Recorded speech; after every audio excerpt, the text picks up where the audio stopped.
Brittany Cervantes was the storyline in game number 1 for Chicago. She hit 2 home runs as she powered the Bandits to a 6-4 win. Game number 2 of the doubleheader coming your way from the Dell Diamond now. We welcome you to the Lone Star Stage for the National Pro Fast Pitch League, presented by USSSA, the 4th and final game of the series between the Chicago Bandits and the USSSA Pride. As we welcome you into our broadcast booth, so glad to have you with us tonight for game 2 of the doubleheader. Alongside Barbara Jordan, I'm Bernie Gunther. Well, we saw how the Bandits responded in game number 1 of this doubleheader. Held to just 2 hits last night. They exploded at the plate in the first game of the doubleheader. I think the Bandits in this game, they showed a lot of character. But it was the Pride right here, starting with Andrea Duran, who scored a run for the Pride in the first inning as she scores Caitlin Lowe. But then Shipman thrown out at the plate. In the second inning, this is where Chicago finally came to life. Well, it was Brittany Cervantes who leaded the way, and then Tammy Williams, followed by Kaylin Castillo knocking in Bracamonte. And then a little bit of small ball here by Zimkowitz brings in another run, and they have a 4-1 lead. In the 4th inning, the Pride clawed their way back. 2-run home run by Kelly Kretschmann, a solo home run by Jessica Schultz, and it was 4-4 the score as we went into the 7th inning, and that's where Brittany Cervantes once again had the big swing.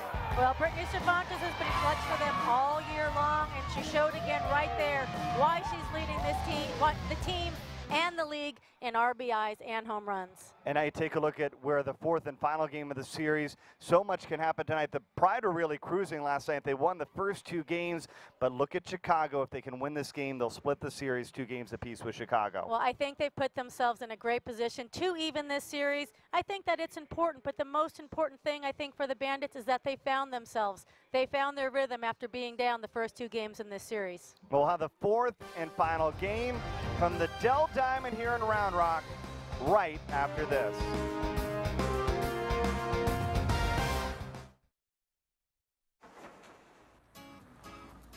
In the nation, we reward safe driving. Add Vanishing Deductible from Nationwide Insurance and get $100 off every year of safe driving, which means you could save a lot of Benjamins. We put members first because we don't have shareholders. Join the nation. Nationwide is on your side. USSSA members, you could save money on your auto insurance. Call a local Nationwide agent or 1-866-633-5747. Get ready for world-class softball, Southern style. The National Pro Fast Pitch Championship is coming to the Hoover Mat Stadium in Hoover, Alabama, August 20th through the 23rd. You'll watch the best players on the planet battle it out for the championship trophy. Players like All-American and Olympians Kat Osterman and Monica Abbott. Don't miss the NPF Championship August 20th through the 23rd. Make sure you get your tickets now at npfchampionship.com.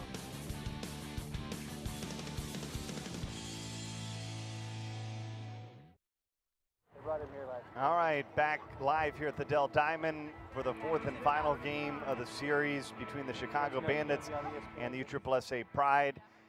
And there's a lot on the line now tonight, Barb, from a momentum standpoint for both these teams. The Pride had all the momentum early in the series as they took the first 2 games, but now here's Chicago and the Bandits with Monica Abbott throwing for them and a chance to split the series. And that would be a monumental win, you think, for the Bandits, especially the way they started the series. I think that's a big deal for the Bandits to come back. If they can come back and take this win, I think mentally it helps them have the same edge as the Pride. Let's check out the starting lineups tonight. And first, we'll start with the batting order for the USSSA Pride. Natasha Wiley leads things off. She's followed by Caitlin Lowe. DeSalvatore hitting 3rd. Madison Shipman in the cleanup hole, followed by Andrea Duran.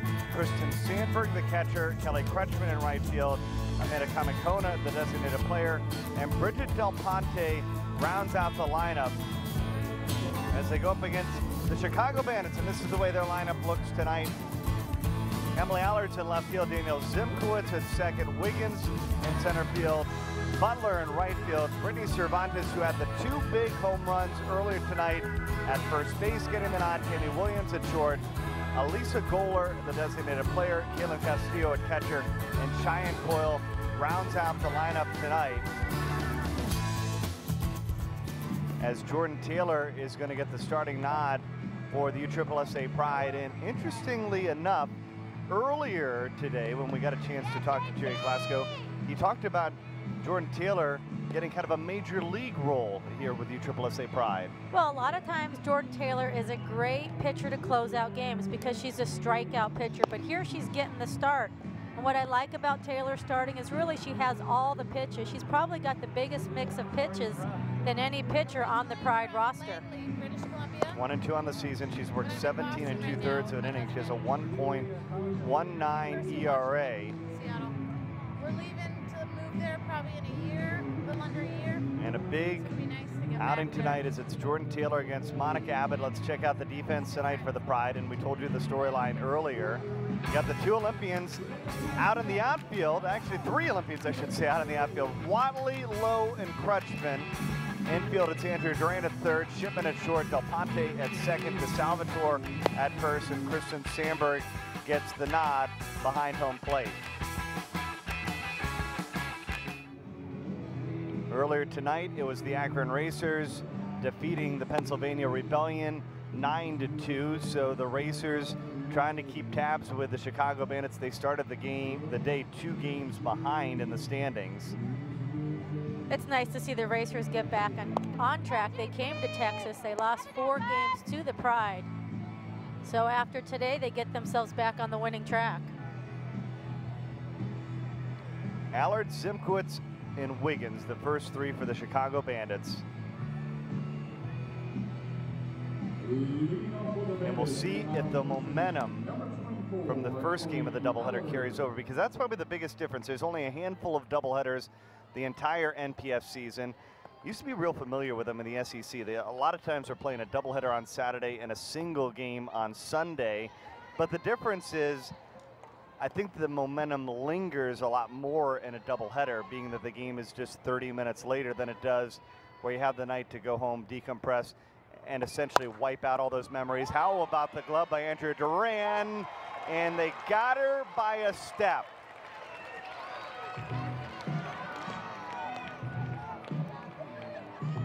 What a fantastic play by Andrea Duran. First pitch of the game. She makes a backhand, fires it across the field. And you can tell by Emily Allard for the second time today. We saw it in the first game earlier. She's showing emotion. She feels she beat that throw down the line. Danielle Zimkowitz now.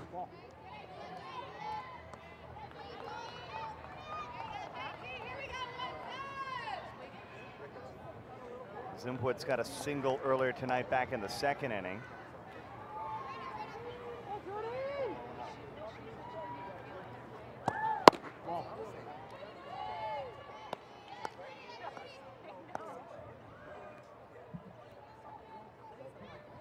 Talked about the Bandits early in the season trying to put things together. Both these teams are really retooled for this year. Probably the biggest transition year it's been for the USSSA Florida Pride, as they brought in a slew of youngsters. But as we get closer to July, both these teams are really trying to start to find their stride. I think the more games you have under your belt, undoubtedly, you start to find your rhythm. You start to find the formula that brings you success. And I think that's what this time of year is all about, is getting players the reps that they need, who can come through in what situations. Zimkowitz 1 for 4 in the first game, hitting .368 on the season with a home run. Zimkowitz off to a great start, playing second base. She takes over for Vicky Galindo, who saw a lot of time there last year. Zimkowitz wasted no start. She got a lot of hits right off the get-go, and now she leads the NPF with overall base hits.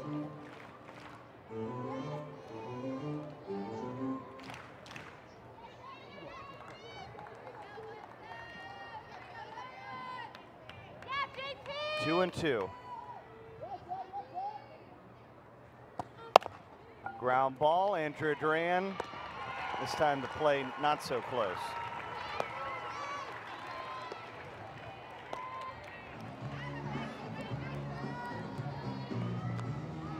Number 25, Megan Wiggins.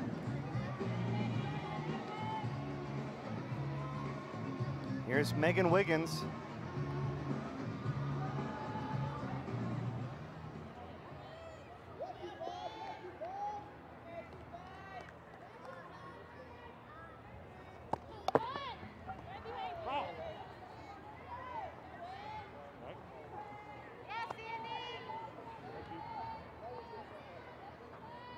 Jordan Taylor looking for a quick 1-2-3 first inning.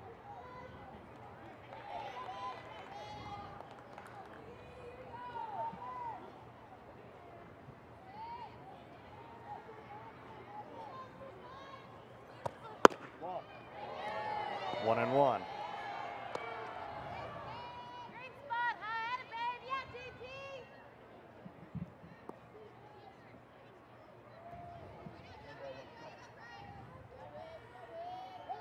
Two groundouts to third to start the ball game.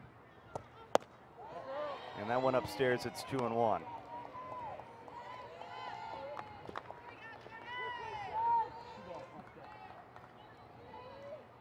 Kristen Butler, you can see her behind. She's on deck.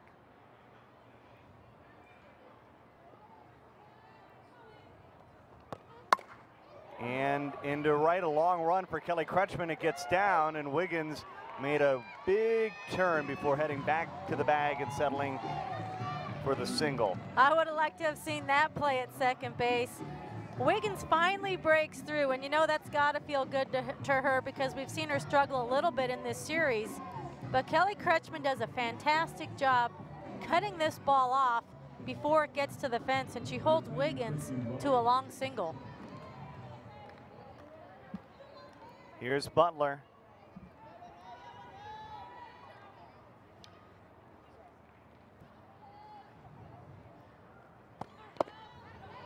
Swing and a miss.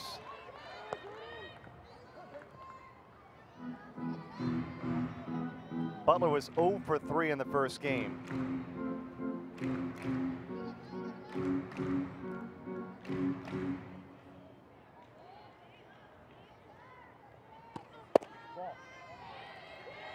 One ball, one strike. It was Butler in the 7th inning of the previous game who started it off with a with a walk.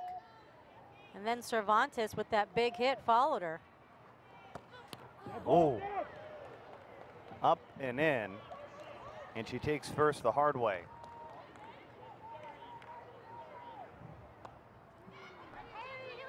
You see this pitch come up and in.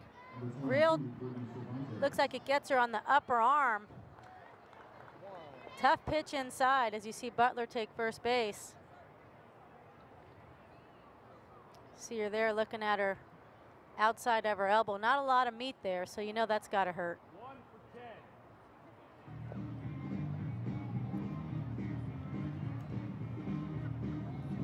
They're going to bring in a pinch runner.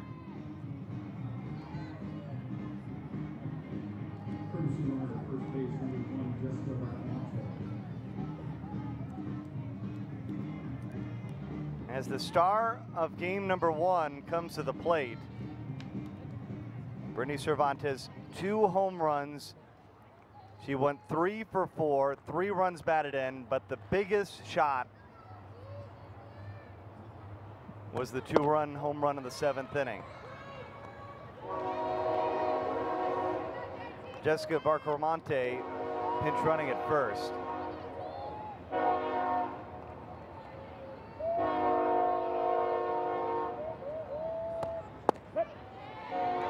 There you see Taylor coming with her off-speed, great mix. Good call by Sandberg behind the plate. Try to keep somebody like Cervantes honest in the box.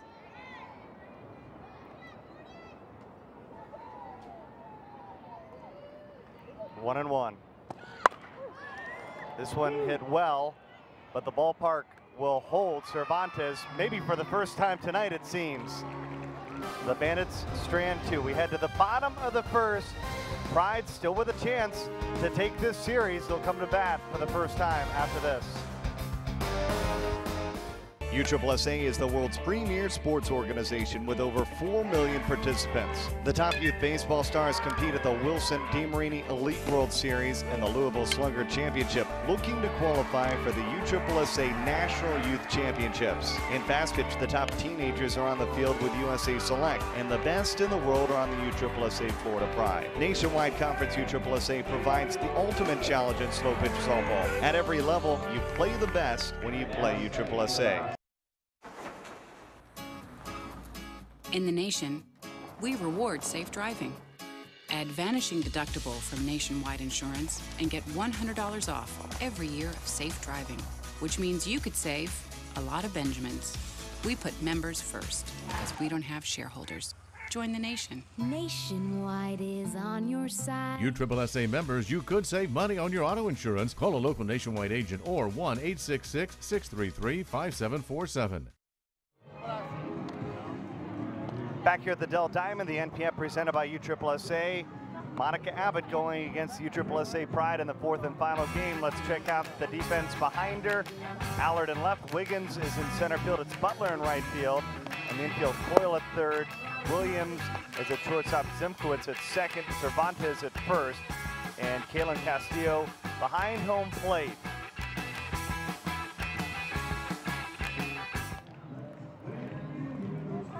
And Monica Abbott, who was roughed up a little bit in game number one right in the first inning, coming back trying to get a win in the series. Remember, if you joined us on Thursday night, Monica Abbott had yet to allow an earned run the entire season. She didn't give up an earned run in the first inning because a 3-run home run came after Natasha Watley reached on an error. But she did give up that 2-run home run later, her first 2 earned runs that she's allowed this season. I think it was probably a little shocking for everybody in the ballpark to see Abbott give up those runs the first night, but I look for her to redeem herself here tonight. Abbott, a power pitcher, throws in the upper 60s, can hit 70. She'll work the ball in and out, and especially up in the zone. Bracamonte stays in the game. She'll play right field. Watley at the plate, leading things off. Watley, Lowe, and DeSalvatore, the first 3 for the USSSA Pride.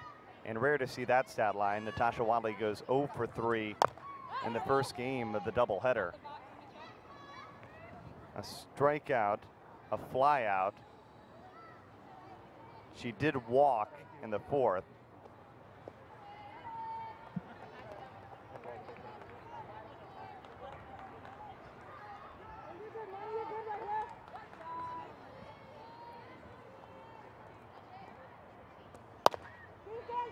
To third, Cheyenne Coyle taking the place of Amber Patton, and that proves to be a storyline as Watley's on her way to second.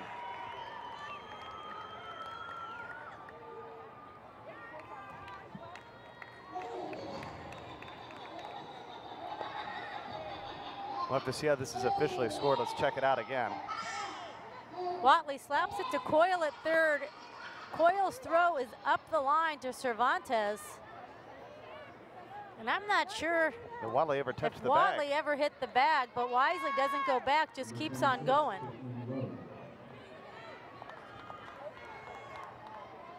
And they're going to officially score that an error, E5.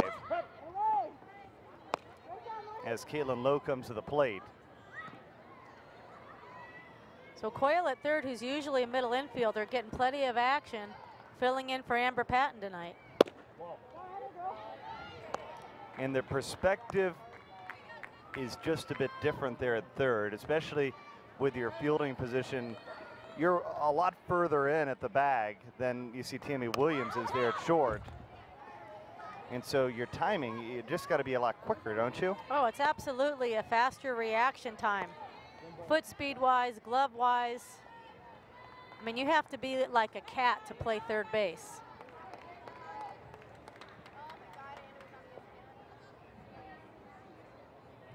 One and two to Lowe, called strike 3.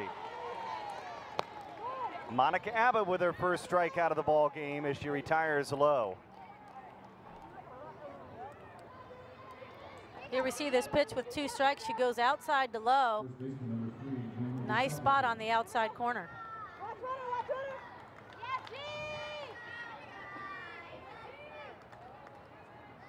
DeSalvatore now. In the last game for the Pride, a little reminiscent of what we saw in the first two games for the Bandits. The Pride having a number of opportunities to produce runs, but they couldn't get the timely hit. I think in a situation like that, you always have to give credit to the pitcher. Although you get runners on, sometimes a pitcher will toughen up when that happens. And we saw that in the previous game with Gascoigne, and we'll see if Abbott can do the same thing right here. You see Abbott to the left. He's really working that outside corner.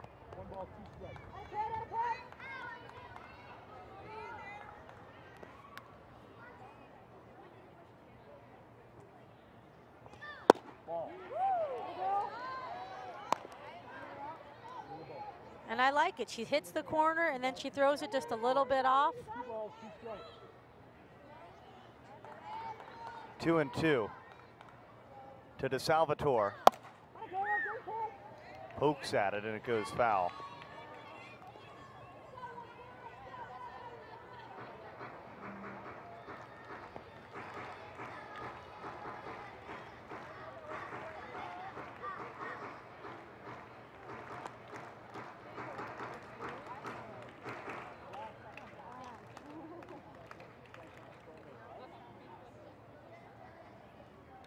Thanks for waiting.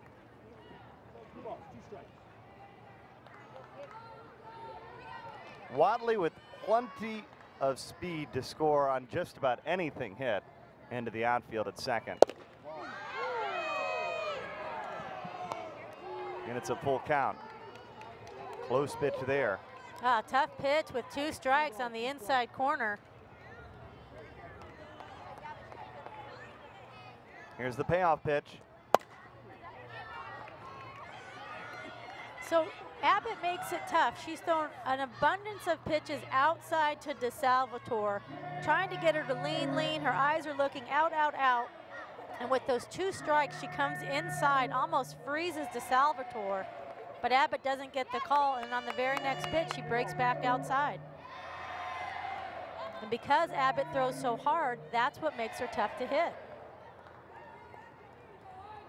3-2. Got her swinging.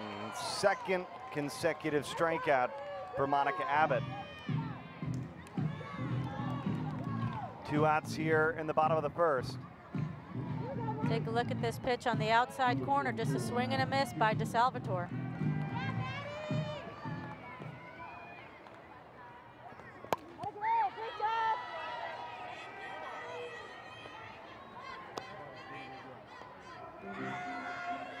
And now it's one legend, former legend at UT against the new youngest member, former Lady Vol Madison Chipman up to bat.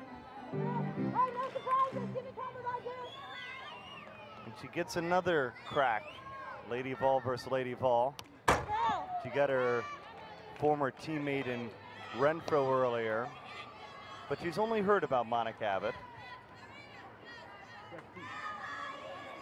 Now getting a chance to face her for the second time in her career. Shipman was 0 for 3 in the first game.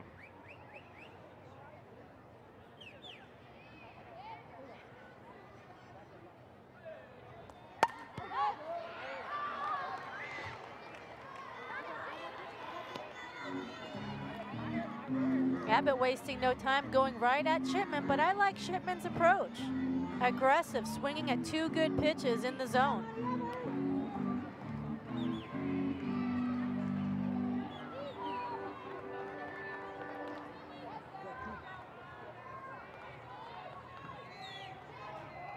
Abbott is well ahead in the count.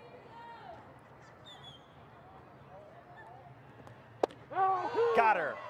A called strike 3. Monica Abbott looking for her first win in this series. 3 strikeouts in the first inning. No score as we head to the second inning.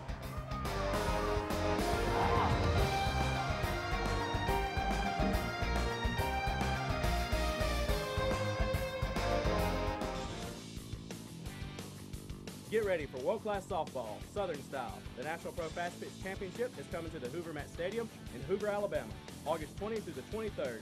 You'll watch the best players on the planet battle it out for the championship trophy. Players like All-American and Olympians Kat Osterman and Monica Abbott. Don't miss the NPF Championship August 20th through the 23rd.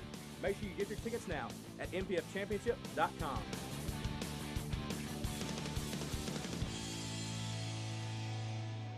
This is our turf. Day in, day out, we show up. We are here to make an impact, to leave an undeniable mark on the game. We are power. We are performance. We are determined. Together, we are the CF7.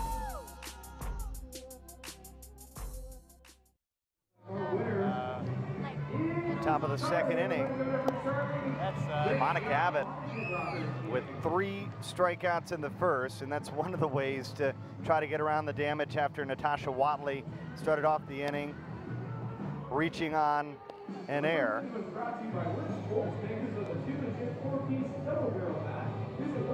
Andy Williamson was saying yesterday, sometimes it takes a loss for you to look inside and see what you need to do to be better, and I think that's what we've seen in Monica Abbott in the first inning. Watley with all the speed in the world on second base and nobody out, and Abbott turns around and strikes out the next 3 batters.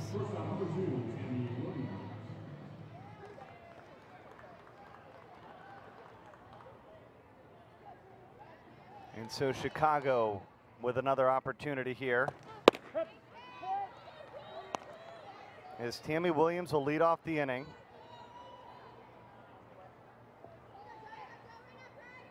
Williams, Scholar, and Castillo due up in that order here for the Bandits.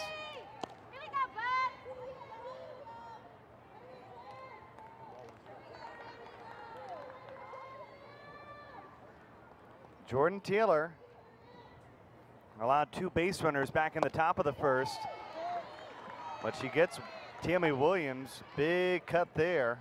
Williams not going to settle for anything but a hard swing, and she went after it on that one.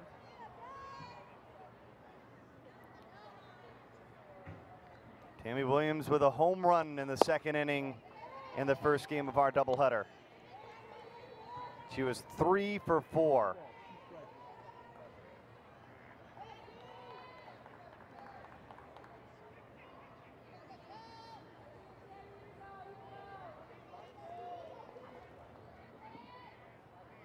The 2-2. She's on board again. Her 4th hit of the afternoon. Quick throw back in, but it's not in time. Kaylin Lowe nearly got her. But it'll go as a double in the books. And Chicago has base runners to start the first 2 innings of this contest, and they'll have a runner in scoring position for the 2nd time in the ball game. I think tonight we've seen what a true veteran of the league Tammy Williams is. She didn't have success in the first 2 games, but she hit the ball hard, and she comes out tonight and she has stroked the ball all over the field. Here's Goler for Chicago. Yeah, JT, out of bed. Here we go, D. She singled and scored in the second.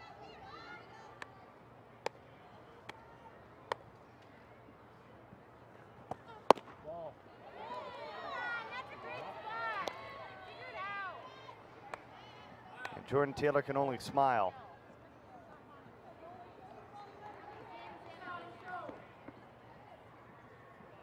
Goler's well ahead in the count now, 2-0. She was swinging like she wanted to make it 2-0 there.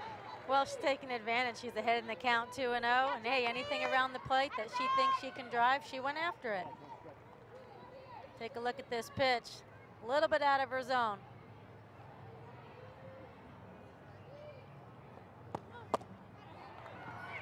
From 2-0 to 2-2. There you see Taylor's off speed, and I think that's one of the reasons she has so much success in this league. It's just a fantastic changeup.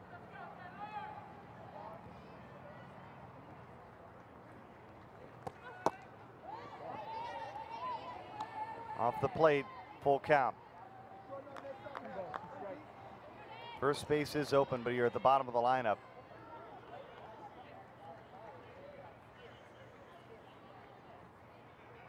The payoff pitch.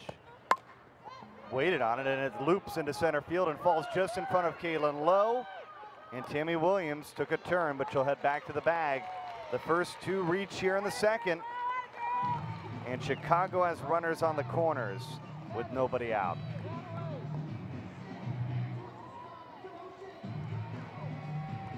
Take a look at Gohler and what she does with this pitch with 2 strikes. A little bit out in front, hits it off the end of her bat. But it's short enough just where Caitlin Lowe can't do anything but play it into a base hit.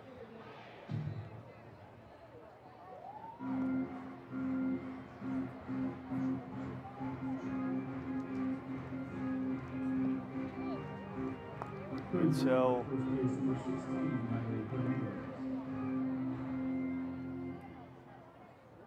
Chicago is going to bring Natalie Hernandez on to run. Jordan Taylor racing into the Pride dugout at this point.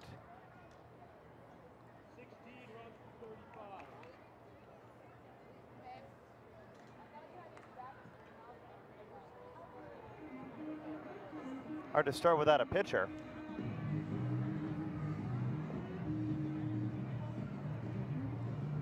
There we see Taylor, something with her shoes. Looks like she possibly will be changing cleats, putting on a different pair of turfs as she hustles back out.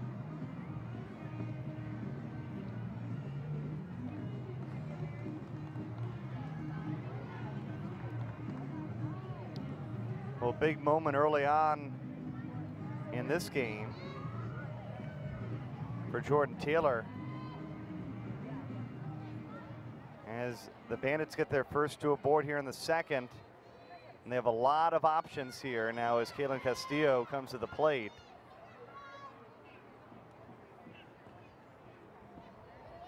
As Chicago tries to push across the first run of the ball game.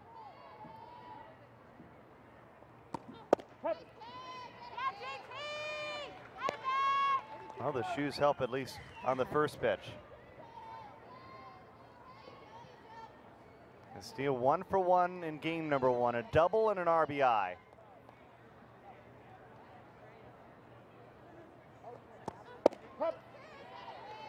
Oh, and 2. So I like what Taylor does. She worked the outside corner. She got the call. They went a little bit farther out. She got the call. And if the umpire's going to give her that call on the outside corner, that's definitely somewhere she wants to work all night. 0-2. Tried to get her to reach out of the zone. Yeah, JT, here we go. Yeah, D.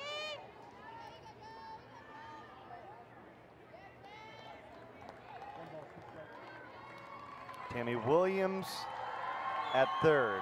Hernandez pinch running at first. They're on the corners with nobody out.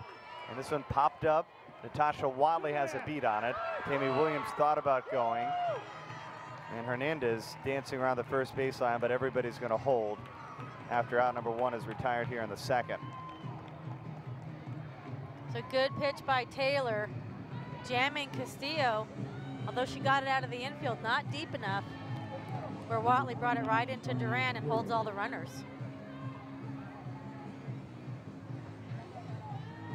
Cheyenne Coyle now at the plate. She singled in the 4th in the first game of the doubleheader.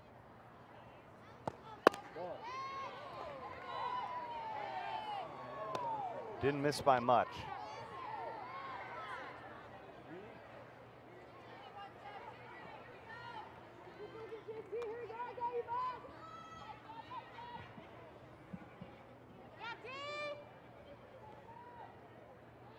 The 1-0. This one should score a run, maybe more. Kaylin Lowe back at the fence, tracks it in, and Tammy Williams is going to tag and score on an RBI sacrifice fly that gives Chicago a 1-0 lead here in the second. Well, nice piece of hitting by Cheyenne Coyle. She's aggressive early in the count. She gets a pitch she can hit. She drives low all the way to the wall, which easily scores Williams and allows Hernandez to tag up at first base and move to second base.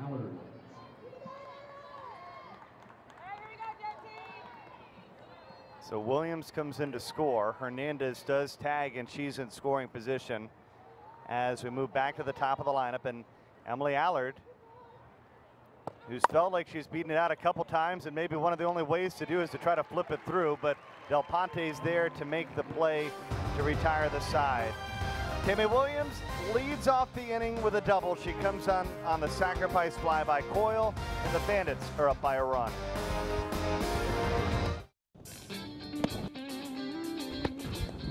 I dream. I dream. I dream NPF. I dream NPF. I dream NPF. I play USSSA. I play USSSA. I play USSSA. I play USSSA. Come join all of us. Dream NPF, play USSSA.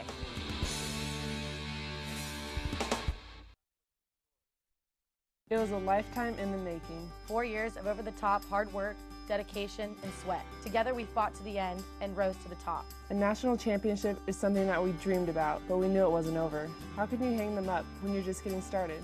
Now, here we are again, fighting for an NPF championship. The hard work, dedication, and sweat starts all over again. We've been to the top before, we'll be there again.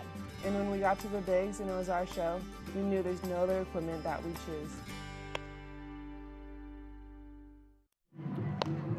Well, for the second time tonight, the Pride find themselves trailing and looking to rally, but we're early in the ball game here, just as we were earlier tonight, because the Bandits scored 4 runs in the top of the second inning. Andrea Duran has provided a spark so far this weekend for the USSSA Pride, and here's what she did on Thursday night against Monica Abbott. Off to a great start first inning. Duran hits a 3-run home run, which really was the difference maker in that ball game. That was all the runs that the USSSA Pride needed. And she'll face Abbott here once again.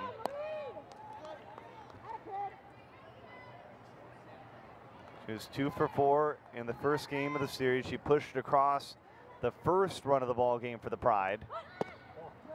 Showed bunt for a moment because everybody was back, and there was a mad dash towards home. I like that. I like that she's reading the defense, and I think they're all well aware. Cheyenne Coyle, not a frequent third baseman for the Bandits. This time swinging away, and it is now 1-2 to the Pride third baseman.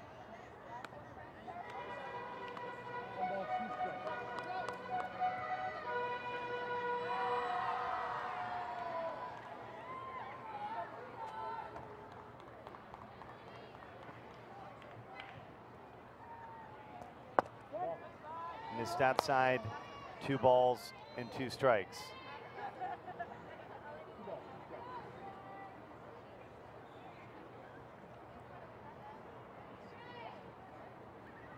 Two.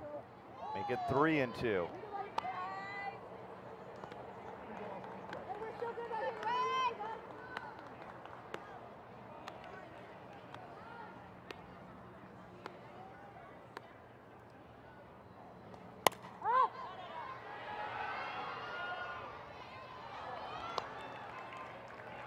Probably the one difference that we've seen so far in the series against the 2 big stars in Monica Abbott and Kat Osterman is both these teams have really made the 2 aces work.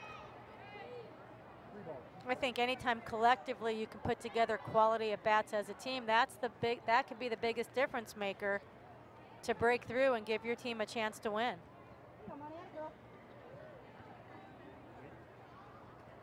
Nope.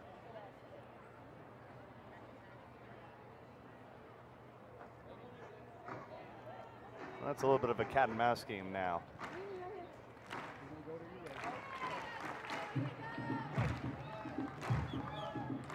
Looks like they're both ready. Here's the payoff pitch again. Ground ball, Cheyenne Coyle over to first. And Brittany Cervantes gives a little pump as that one was right on the money. Cheyenne Coyle certainly is a great defensive player, but anytime you move to a position that you haven't played as much, the angles change, the way the ball comes to you changes, the throw is different. Well, you talk about the throw being different. When you're at third base and you're fielding slow ground balls or balls off of slappers, all of a sudden you're really hurrying your throw, and it's a little bit different than shortstop, just coming through a routine ground ball where you actually have the momentum in your feet to carry into your arm. Kristen Sandberg, 0 for 2 in game number 1. She's really struggling at the plate this season, hitting just .213. And you can see it in the way that she has dropped in the Pride's lineup. Earlier this season, she was the USSSA cleanup hitter. She now finds herself in the 6 hole. But historically, she's had some very good at-bats against Monica Abbott.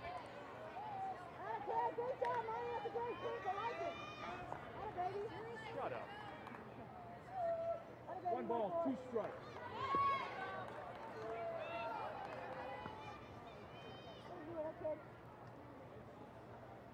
One and 2. 2 balls and 2 strikes. Everybody clap your hands.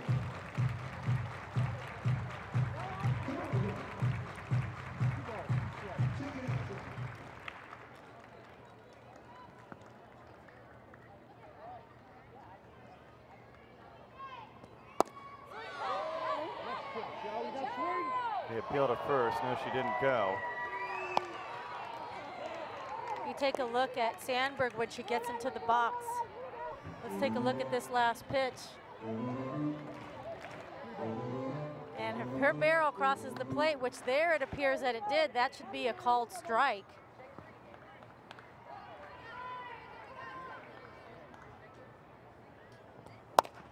Bouncing ball just past Tammy Williams, and that's the first hit of the ball game for USSSA.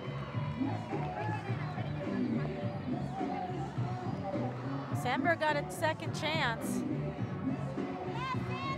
She shortened up her swing and drove it through the 5-6 hole just out of the reach of Williams.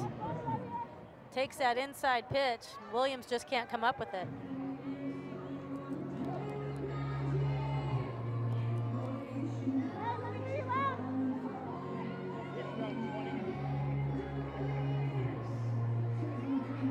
The Pride trying to answer right back.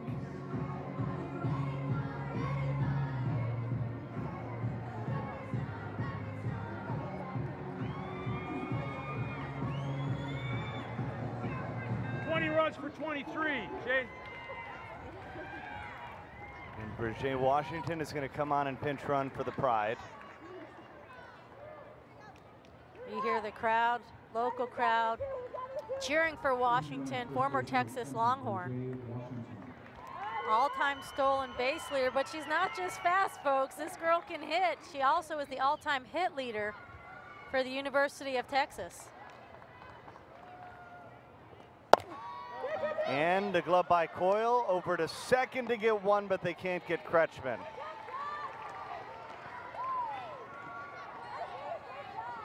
That's a good glove by Coyle over at third base.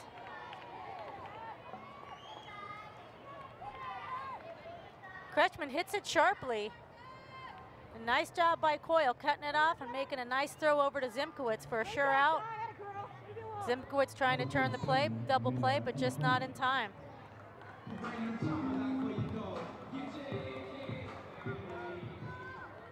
So 2 away for Amanda Kamikona, the former UCLA Bruin, who the Pride picked up in the offseason. 4, when you get a chance, couple of pelotas. Kamikona coming over from the New York, New Jersey Comets, where she started at second base most of the year last year and was one of the best hitters on that roster.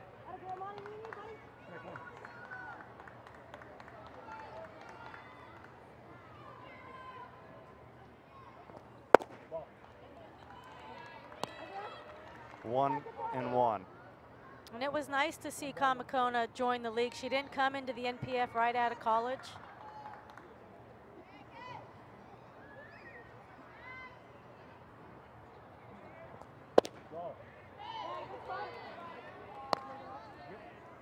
Well, we talked about it last night. There's really been an influx the last couple of years. Ever since the former Olympians decided that they were going to play in the NPF all summer long, there's really been a momentum change in the number of players that have come into the league, the number of draftees that have, without question, gone to the teams that drafted them.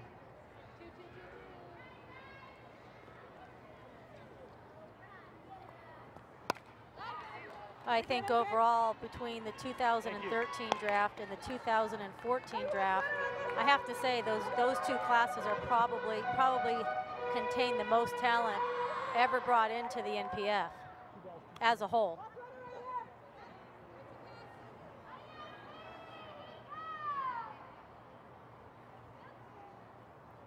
Two and two. Got just enough to earn herself one more pitch.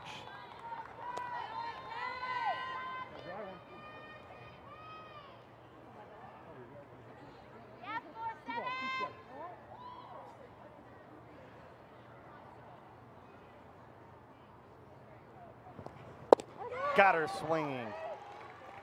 4 strikeouts early on in the ball game for Monica Abbott. The Pride strand a runner. Tammy Williams, the difference maker so far. The Bandits lead it by a run.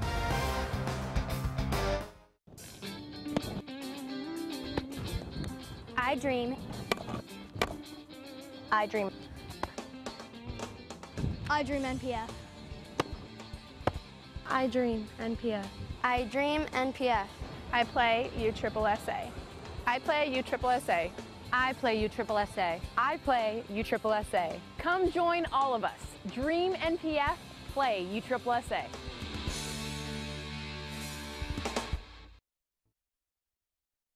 Most revolutionary thing to happen to sports since the invention of the net. BowNet. Play anywhere, play now. With over 45 styles to choose from in all sports, BowNet is durable, portable, and simple. It sets up in just 60 seconds. See how BowNet's revolutionary patent design has made it the fastest growing supplier of sports nets in the industry. Visit bownet.net to see the complete lineup.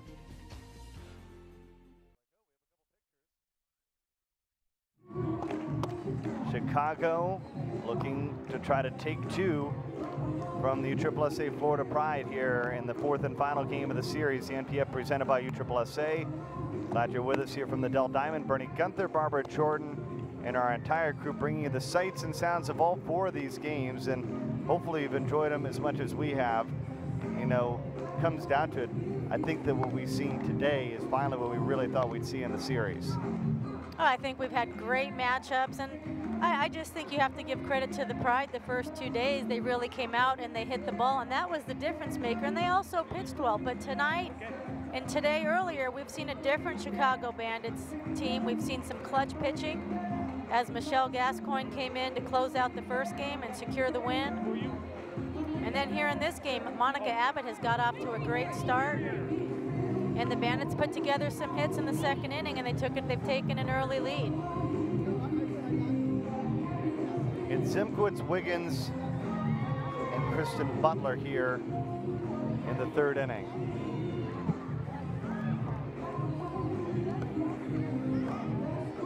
Jordan Taylor has had to work in every inning she's pitched in so far. 2 got aboard for the Bandits in the first.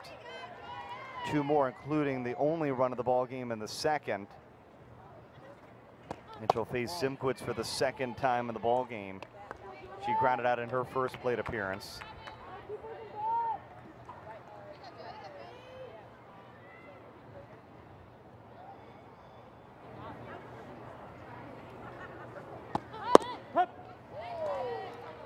We see Zimkowitz starting at second base this season, and she fills in for Vicky Galindo, who finished her career last year in the NPF, also a former Olympian. And she's taken advantage of her playing time, and she's done the most of it. As we've talked, she's done a great job as she leads the NPF in hits. But With that, you talk about the loss of Vicky Galindo and how young the Bandits are. There's a lot of leadership lost with Galindo leaving. Natasha Wadley making the play out in left field. Take a little time for us to get used to saying that, but the former Olympian has really found a new home out there. Not to say that we won't see her start on some nights at shortstop, but it was interesting talking to Coach Jerry Glasgow about that as we see this one popped up, and it's going to fall in between Shipman and Natasha Wadley, and the throw just a little late. And how about the hustle by Megan Wiggins, who finally got the big hit she was looking for in the series, getting aboard finally. She's got 2 hits so far tonight, a single and a double. Well, it's interesting. We'll take a look at this ball. She just gets under it, hits a flare down the left field line, but she really never stops, and she's got a great dive into second base, staying low and beating the tag by Del Ponte. Back to the story on Natasha Wadley and Madison Shipman. It's one of those situations where Shipman drafted so highly by the Pride, they feel like that she is the future of the program. And being that she was the starting day-to-day shortstop for the Tennessee Lady Vols, it appears, at least from what we've seen so far with Natasha Wadley returning from Japan, that this may be the way the left side of the field looks this season for the Pride, with Wadley out on left and Madison Shipman at short. And I think talking with Jerry Glasgow before the game, I think he made it known to Natasha Wadley when she came back. He said, how do you, have you played outfield before? And she told him that she had, and he said, you're going to be in left, and she really hasn't moved from that position. Shipman's been at shortstop every game, so I think you're seeing a set defense on the left side with those two. Butler at the plate. She was hit by pitch in her first plate appearance. The Bandits threatening to try to tack on their second run of the ball game. And Jerry Glasgow said that he has been very impressed with the way that Natasha Wadley has been able to play out in the outfield. Obviously, he knew that she had the athleticism, but it really helps that it's the same perspective that she was seeing from being in the shortstop spot, as we see Butler down on strikes for the second out of the inning. And so there's Wadley. And Wadley, the definition of a true pro. Really not surprising to see her handle the switch to left field after all these years, because she's really the ultimate team player. One of the most accomplished softball players ever to play the game. And with what she can do with the bat, it goes without saying, obviously the goal is to find her a day-to-day spot in the lineup where she can lead off for your team because of the impact that she makes. Just as the impact Brittany Cervantes has made for Chicago, she now has 7 home runs on the season after picking up 2 earlier tonight, including what went on to be the game winner. Swing and a miss there, and Jenny Gladding, the pitching coach for the USSSA Pride, coming out to talk to Jordan Taylor.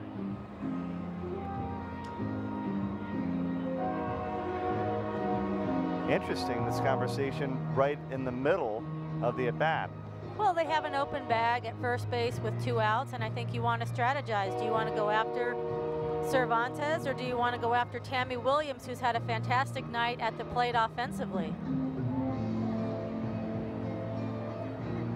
And that right there shows you what a good lineup that is for the Bandits, because both of them possess a great amount of potential to drive in Wiggins at second base. What do you got?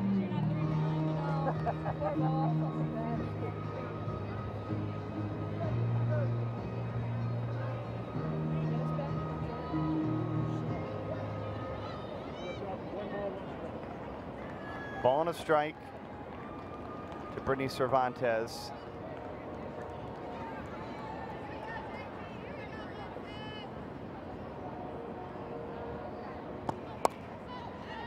As the Bandits look for their 5th hit of the night.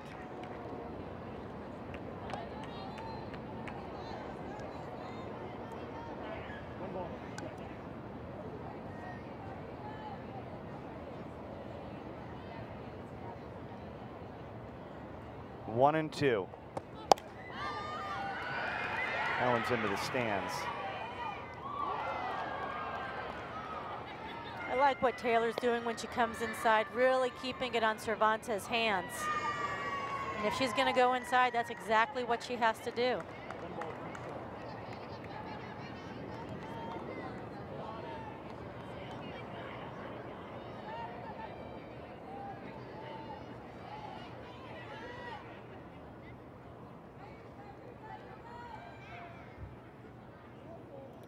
One, two again on the ground. A little jump here from Megan Wiggins, but Shipman easily makes the play over to first, and that ends the Bandits' threat. We move on to the bottom of the third inning. Chicago trying to even the series at 2 games apiece, leading by a run.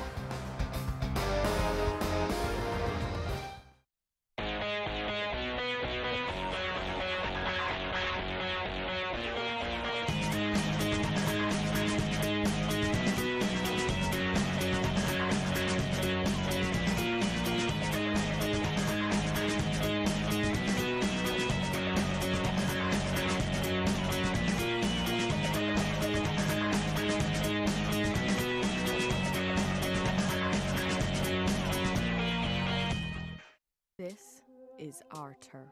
Day in, day out, we show up. We are here to make an impact, to leave an undeniable mark on the game. We are power. We are performance. We are determined. Together, we are the CF7.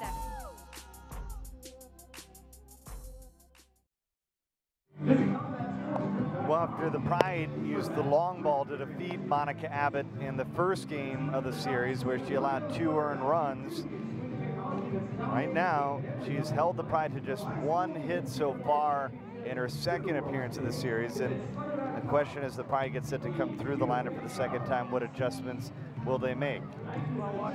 I think collectively as a team for the Pride, we've seen some good at-bats, and I just think as a unit, that's what they need to continue to do. They really need to make Monica Abbott work. She's going to collect her fair share of strikeouts.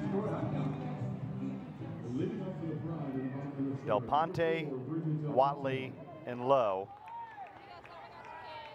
4 strikeouts so far in the ball game for Monica Abbott, as Del Ponte takes the first pitch and bunts it foul.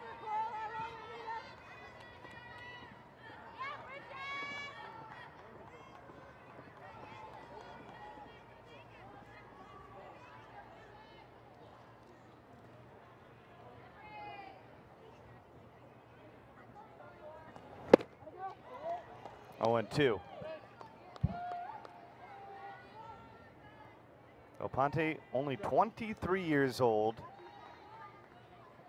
out of Arizona, where she played in the Pac-12, and Abbott gets her upstairs. Back-to-back strikeouts, and Monica Abbott now has 5 in the ball game. Well, one of the things you're seeing with Monica Abbott is she's getting into that groove, and to me, that's when she's the most dangerous. So Watley with her second plate appearance. She reached on an error back in the first.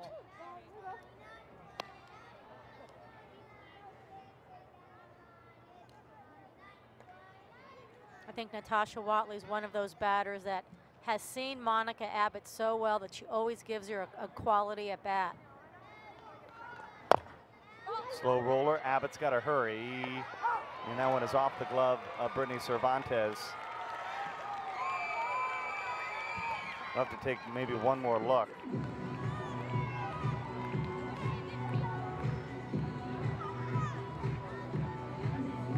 Let's see how this is going to be officially scored.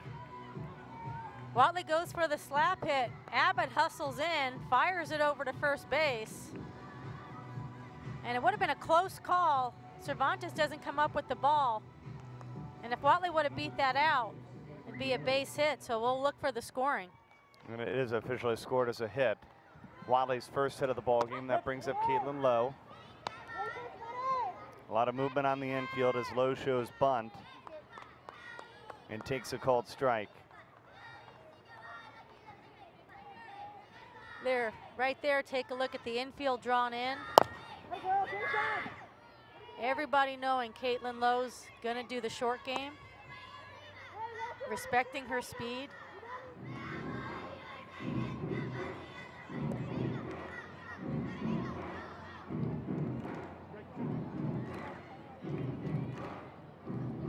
Pressing in on the corners. Once again, Brittany Cervantes at first, Cheyenne Coyle in at third, and there's Watley on the run. Castillo's throw is late, and Watley easily steals second. And so the tying run is now in scoring position here in the bottom of the third.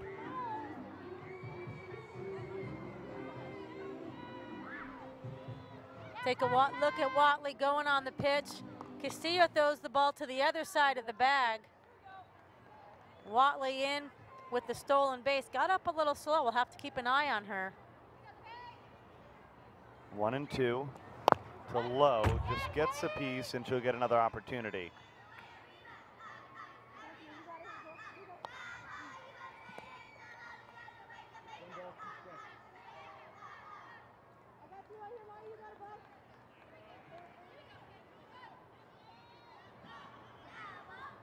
Abbott has 5 strikeouts already. Not going to get it on that pitch. Just off the plate.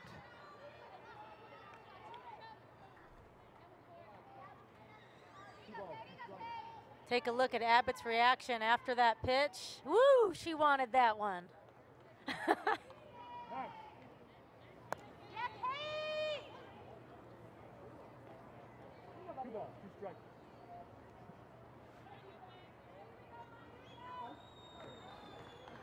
And they want to talk things over.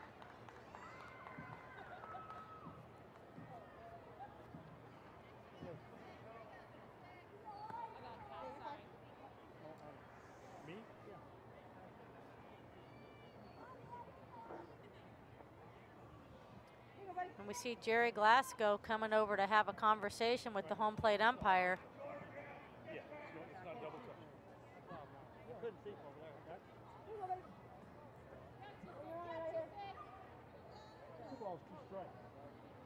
The tying runs in scoring position here in the bottom of the third.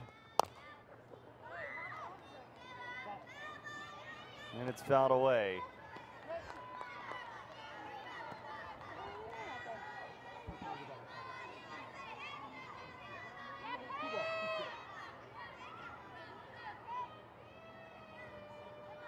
The 2-2 again. Got her, a called strike 3, painting the inside corner. Take a look at this pitch with 2 strikes. Abbott going after that inside corner on Caitlin Lowe. Number 3, Gianna Salvatore. 6 strikeouts in the ball game. Here's to Salvatore.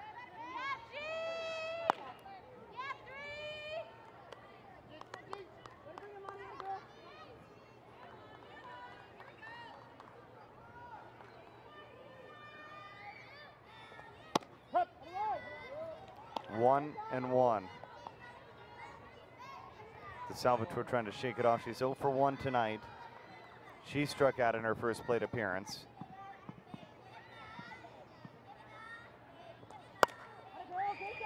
Down the line, but foul. And now the Salvatore finds herself in a hole 1 and 2.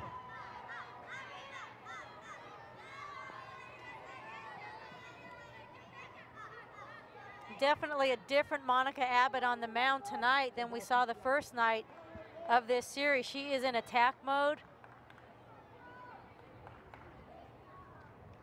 And she's pitching with the lead here, trying to close out the bottom of the third. Slow roller to first, just goes foul. Not sure that Cervantes, I'm not sure how she could not be aware that that one went foul because she picked it up in foul territory, but she went over to tag the bag, nevertheless. But we will get another pitch.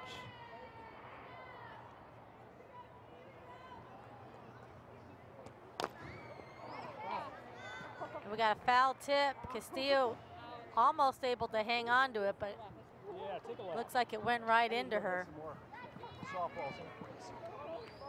She'll walk it off as she walks the ball out, back out to the mound with Abbott. Let's see if we could take a look at this. Yeah, foul tip. Looks like it went right down into the top of her knee or the top of her thigh.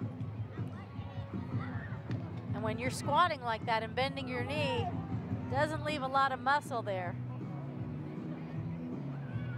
Or a lot of meat there.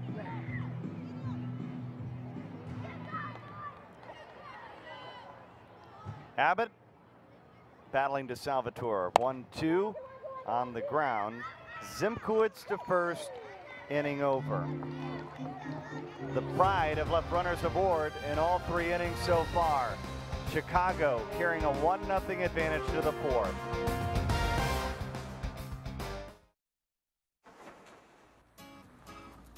In the nation, we reward safe driving.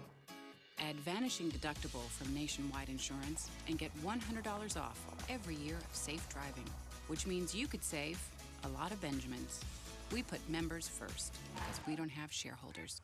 Join the nation. Nationwide is on your side. USSSA members, you could save money on your auto insurance. Call a local Nationwide agent or 1-866-633-5747. Get ready for world-class softball, Southern style. The National Pro Fast Pitch Championship is coming to the Hoover Mat Stadium in Hoover, Alabama, August 20th through the 23rd. You'll watch the best players on the planet battle it out for the championship trophy. Players like All-American and Olympians Kat Osterman and Monica Abbott. Don't miss the NPF Championship August 20th through the 23rd. Make sure you get your tickets now at npfchampionship.com.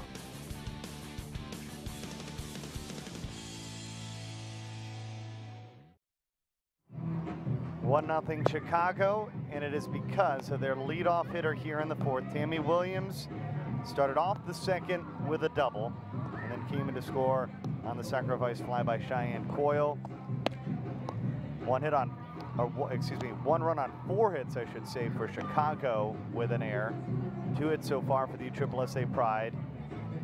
Jordan Taylor hasn't had any real easy innings so far, as the Bandits have had a runner in scoring position every inning in this ball game, but she'll try to get a quick 4th and give her team an opportunity against Monica Abbott, who's looking real sharp tonight. She's got 6 strikeouts so far in the ball game. I think one thing that we've seen with the Bandits is they've gotten to a rhythm offensively. We saw it earlier in the first game tonight. And I think they've had a lot of quality at bats here in the second game tonight as well. Williams, Goller, and Castillo here in the 4th. First pitch taken for a called strike.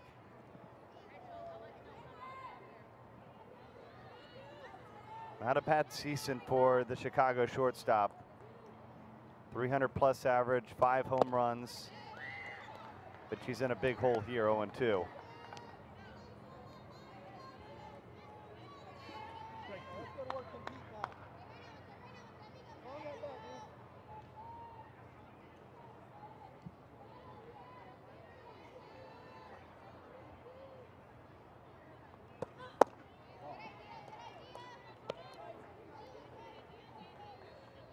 The mentality for these players tonight with the doubleheader, much different than a single game too, because you take a look at, you play a long first game, almost 2.5 hours.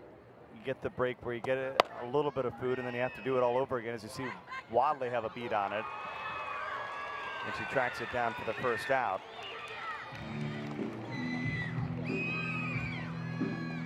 Watley showing off her outfield skills. Hey, you got quick feet, you're gonna make it, and a good glove, you're gonna make it. When you go from shortstop to the outfield, take a look at her feet. She keeps them moving, and positions herself as she drop steps open and makes the catch. Natalie Hernandez at the plate. She came in and pinch ran for Elisa Goller, who singled in the 2nd. And so Hernandez, former Illini from the University of Illinois, at the plate. Swing and a miss, it's 1-1. And at UIC, Hernandez played for a former Olympian in Michelle Venturella, and she gives her credit for preparing her during her time there to make it and make this move to the NPF.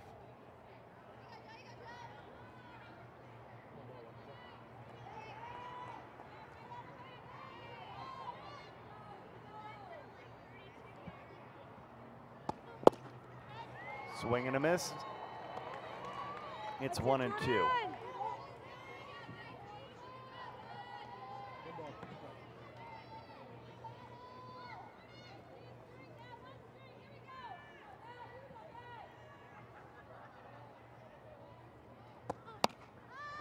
On the infield, Shipman records the second out here in the fourth.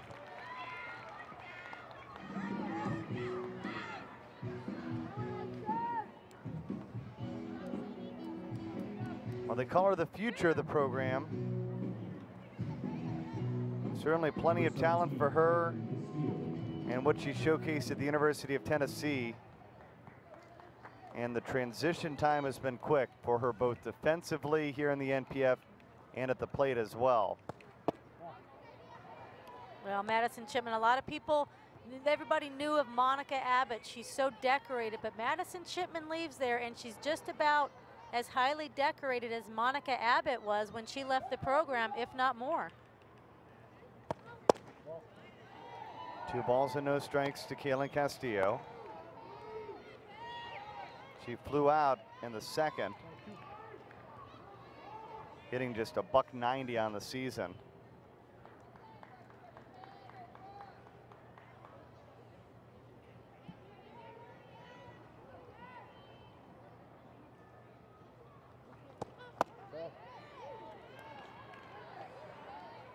Missed inside, and Taylor's behind 3-0. She has an opportunity for her first 1-2-3 inning of the ball game.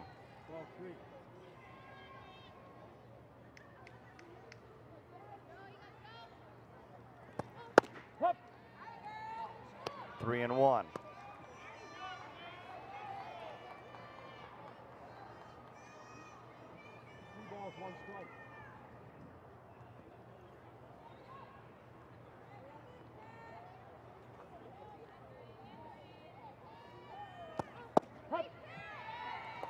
Full count. A good comeback for Jordan Taylor after falling behind 3-0. Well, one thing's for certain, there's definitely corners being called tonight in this game. That's something that both the pitchers and the hitters need to be aware of. Here's the payoff pitch.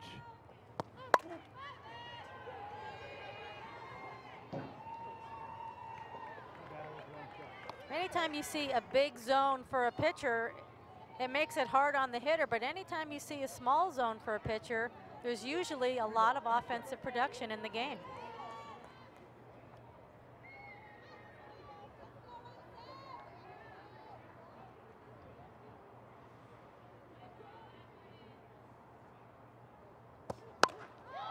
Hit well, hit deep, and Watley can't grab it. Another home run tonight for Chicago, and they're up 2-0.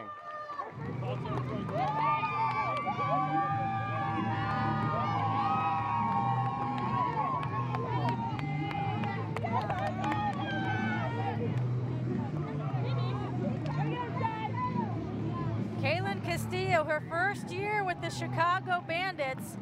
She takes this inside pitch off of Jordan Taylor, brings Watley all the way back to the wall. Watley gets as close as she can, but just can't bring it in. And the Bandits go up 2-0. Home runs tonight have been the story for the Chicago Bandits. We knew going into the series they were the Windy City Bombers so far this season, but they hadn't played a role in the series until the second inning in the first game of the doubleheader, and that's when we saw Chicago hit their first home run. We're going to have a timeout on the field. They have to fix the outfield fence. Make sure that it's together out there after Watley broke through it. Literally, you can see that she broke through it.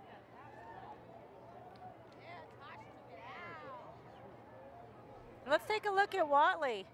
Not a lot of experience with the breakaway fence, but she knows to get as close to the fence as possible. Really a good effort by her out there. And there we take a look at the fence.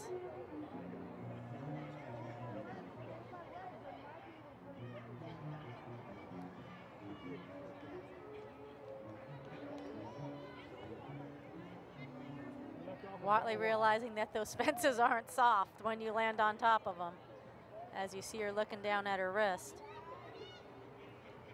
Here's Coyle, who had the only RBI of the game other than that RBI on the home run by Kaylin Castillo. Sacrifice fly back in the second.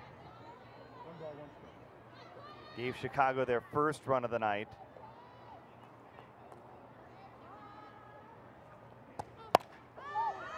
Popped up, and that one's into the stands.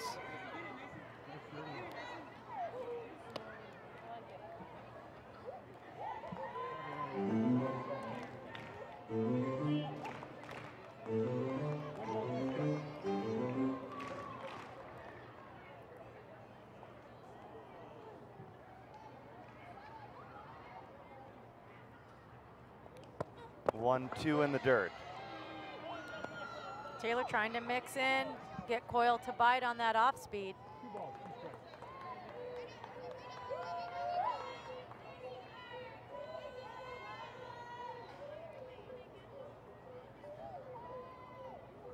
Two and two. Fouled away. And Coyle continues to battle against the former Wolverine, Jordan Taylor. Here we go, Jordan! Hot shot! No one said, here we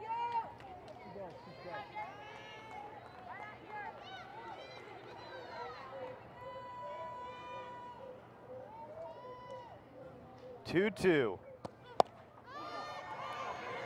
Try it again.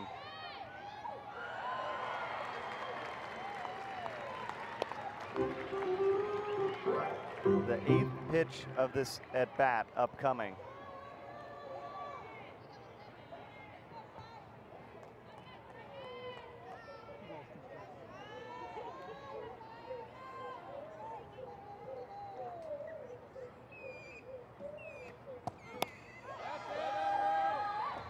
This is a great at bat for Cheyenne Coyle.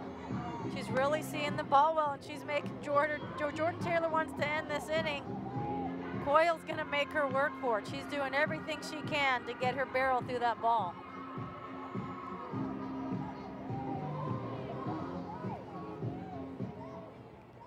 Need some fresh balls.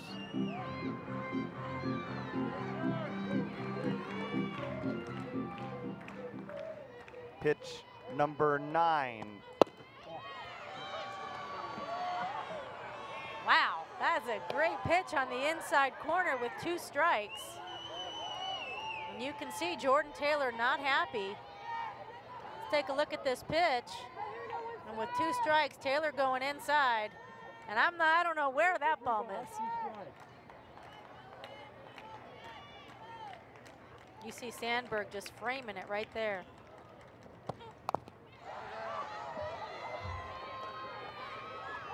Fouled away again.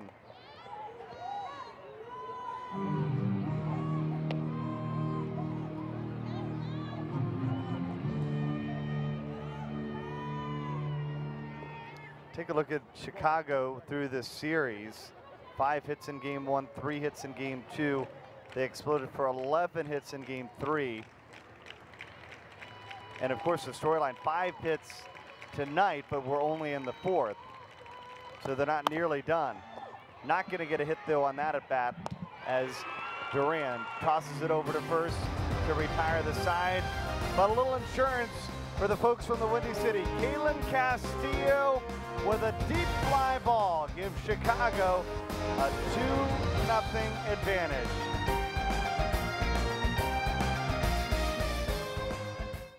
USSSA is the world's premier sports organization with over 4 million participants. The top youth baseball stars compete at the Wilson DeMarini Elite World Series and the Louisville Slugger Championship, looking to qualify for the USSSA National Youth Championships. In fast pitch, the top teenagers are on the field with USA Select, and the best in the world are on the USSSA Florida Pride. Nationwide Conference USSSA provides the ultimate challenge in slow pitch softball. At every level, you play the best when you play USSSA. In the nation, we reward safe driving. Add vanishing deductible from Nationwide Insurance and get $100 off every year of safe driving, which means you could save a lot of Benjamins. We put members first because we don't have shareholders. Join the nation. Nationwide is on your side. USSSA members, you could save money on your auto insurance. Call a local Nationwide agent or 1-866-633-5747. Bottom of the fourth inning, 2-0 Chicago on top. Madison Shipman, the rookie. We talked to her about getting the opportunity to play with all these great veterans. It's been amazing so far. I mean, a lot of these girls are the girls that I looked up to when I was younger, and so just being in the same lineup as them is truly an honor for me to be on the same field as them. I think in speaking with Kat Osterman yesterday, she said that's one of the nice things about the rookies is they've come in and they've wanted to learn from the veterans. And I think that says a lot about the youth just wanting to become better and better as athletes. And so we'll see the former Tennessee Lady Vols battle once again here in the fourth. A big cut for Madison Shipman, who struck out in her first plate appearance. This is the second time Shipman has faced Abbott. She saw her earlier when these two teams faced earlier in the season in that series.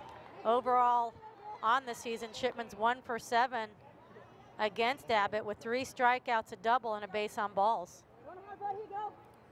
You know, I've never been a part of any of the off-season preparations for the Tennessee Lady Vols or the videos that they might watch leading into their games, trying to pump them up for the weekend. But I have to imagine that she's watched Monica Abbott in some videos a few times during her Tennessee Lady Vol career. I think that it's something when you go on a recruiting trip and you have someone as decorated as Monica Abbott, and if you've ever walked into the Lady Vol locker room, there's just full-blown pictures of Monica Abbott on the mound and all her All-American awards and jersey. Her jersey was retired while Madison Shipman was an athlete there. So, you know, it has to be exciting to have the opportunity to face her. Abbott taking her time. Looking for her 7th strikeout of the ball game, but not on that pitch.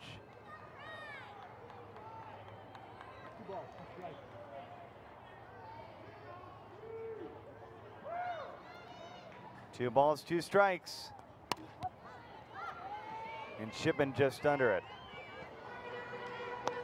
This will be the 63rd pitch of the ball game for Monica Abbott.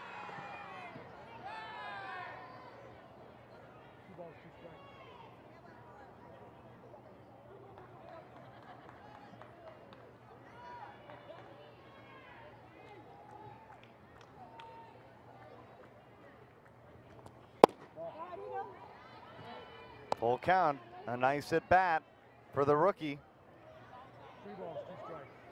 against the Tennessee legend.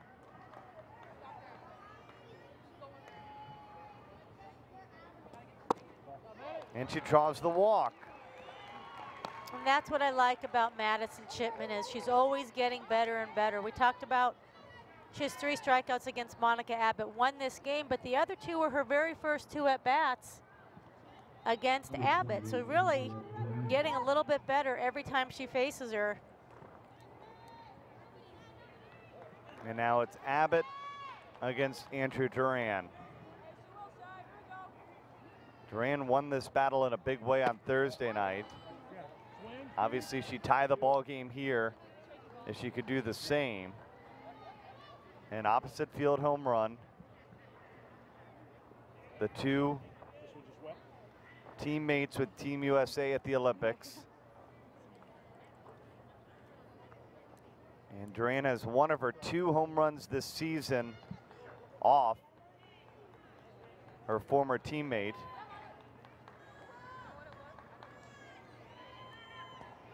And another one of the storylines is that Monica Abbott, for those of you that aren't historians, at one time did play for the USSSA Pride.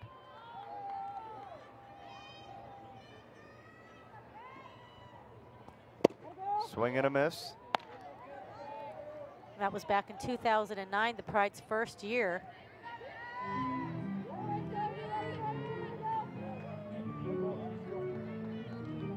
Her and Kat Osterman changing places. But Monica Abbott was inside the circle in the inaugural season for the USSSA Pride up in Akron in the championship series when the Rockford Thunder and Kat Osterman won the title.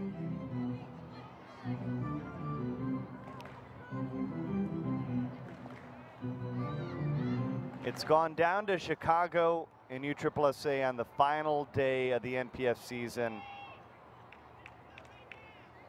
The last handful of years. Will it happen again this season in 2014? Abbott thought she had what should have been a called strike 3, I guess, in her mind as she hopped off the mound.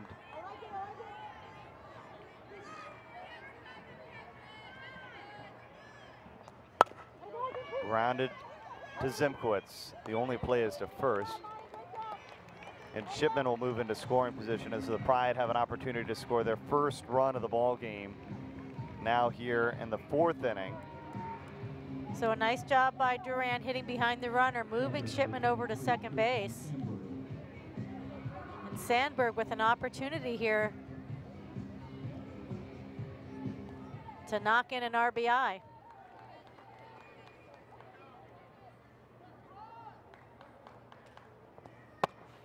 Ooh, a little chin music. You take a look at this pitch coming inside. Good thing Sandberg turned the other way. Castillo does a fantastic job keeping that ball from going to the backstop.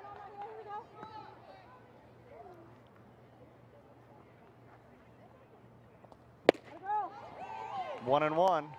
Bernie, you talked about how well Sandberg hits Monica Abbott, and you see a pitch like that, and you know Monica Abbott remembers. And no harm intended by the pitch, just trying to keep it tight and in. Well, there's probably a little bit of a back and forth with who really owns that space, the batter or the pitcher.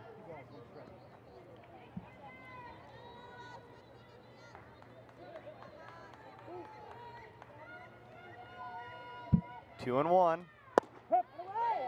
Make it 2-2.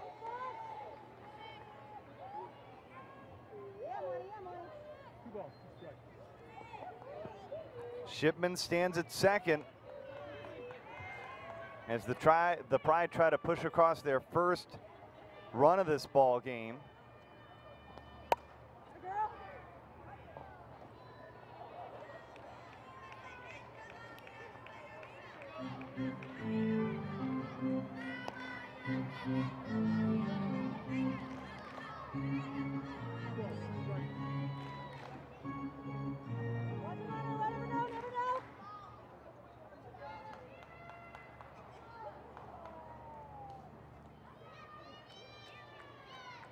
Ready now with the 2-2.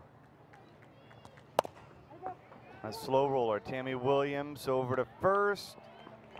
2 outs in the inning, but Shipman moves now to third. Tammy Williams, like a vacuum over at shortstop, picking up everything and anything. She told me tonight before the game she's excited about the Bandits defense, and that should say a lot to the Bandit pitchers. It's got to give the pitchers a lot of confidence to let them know that their defense can make some great plays behind them.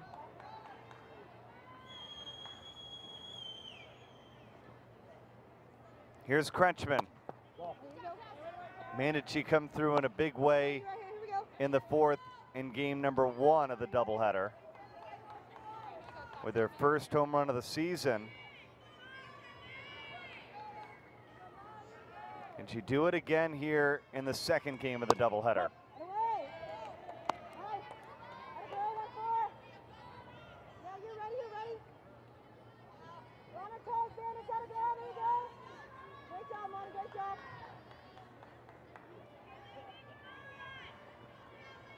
Another battle between two former teammates here. Here's what she did earlier tonight. Kelly Kretschmann in the 4th inning. This 2-run shot helped give the Pride a little momentum as they worked their way back in the ball game, and they were able to tie the ball game 4-4 until Brittany Cervantes pushed the Bandits ahead for good in the 7th.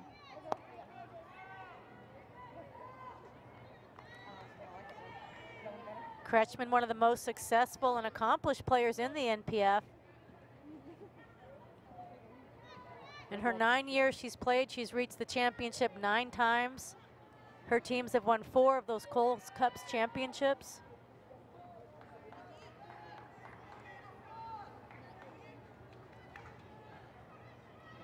One and two with Shipman at third. Just pokes at it and hits it foul. Everybody clap your hands.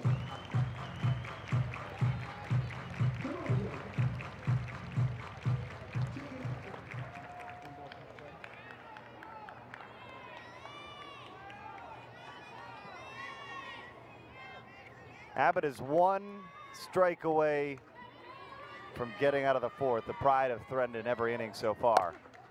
Back to Abbott, over to Brittany Cervantes, inning over. Shipman stranded at third. It's the Bandits by 2 as we head to the 5th.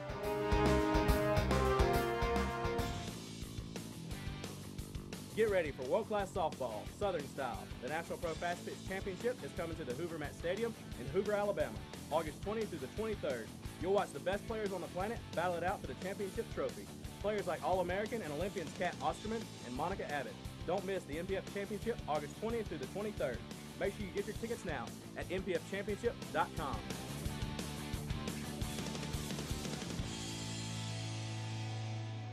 This is our turf. Day in, day out, we show up.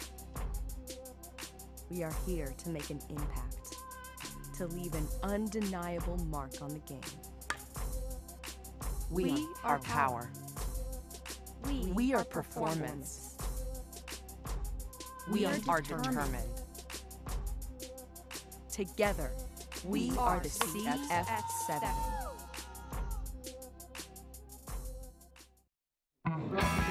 Well, the Bandits are making up some ground here in this doubleheader. Monica Abbott has been outstanding inside the circle.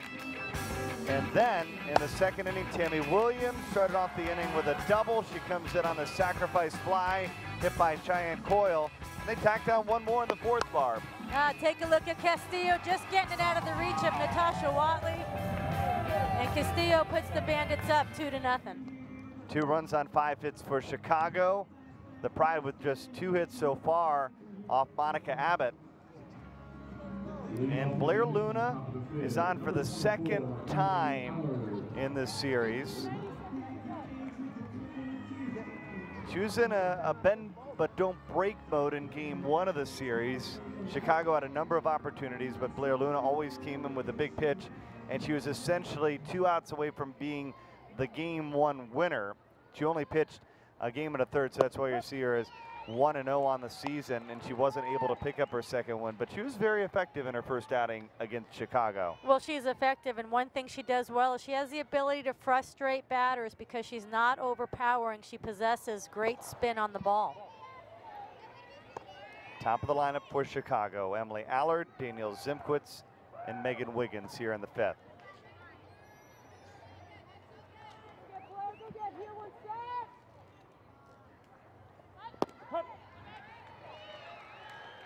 One and two.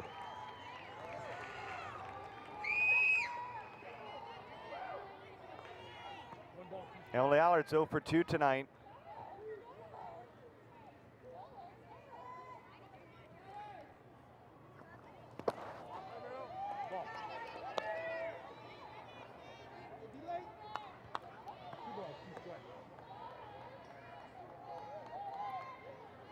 She's had some tough breaks at first on some calls that could have gone either way. Allard possesses great speed. She uses the ground well, and she's not your typical slapper, 6 feet tall. She's got this long stride that takes her down the line, and she's had some tough calls against her tonight at first base. Luna with the payoff pitch. Missed outside, and Allard is aboard here in the 5th inning.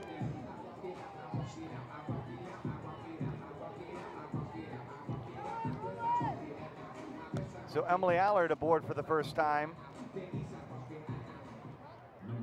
And here's Danielle Zubkowitz.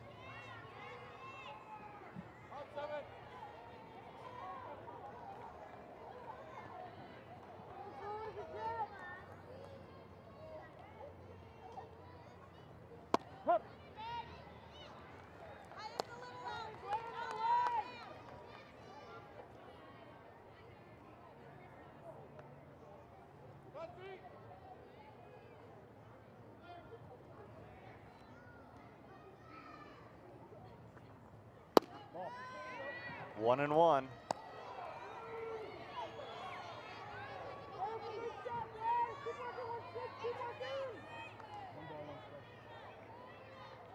A ground out in the first for Zimkowitz, a fly out in the 3rd.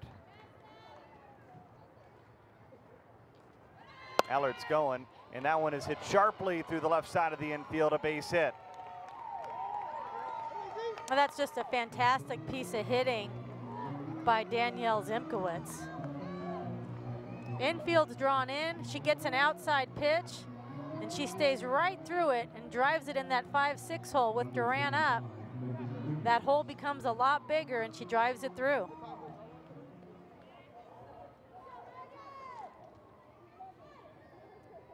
So the outing has yet to be successful for Blair Luna after coming in relief.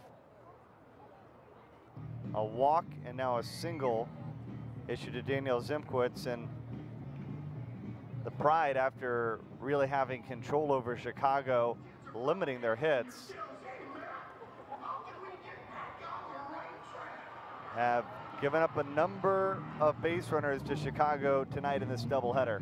Well, this is a great opportunity for the Bandits, because with Monica Abbott on the mound, if they can put another run across here, they better their chances of coming away with another victory tonight.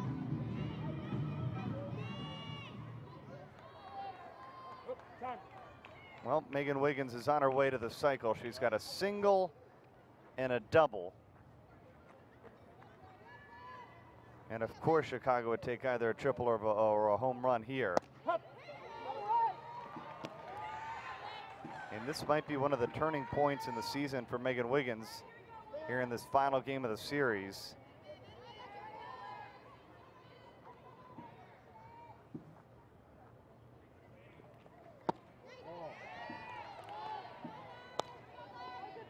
One and one.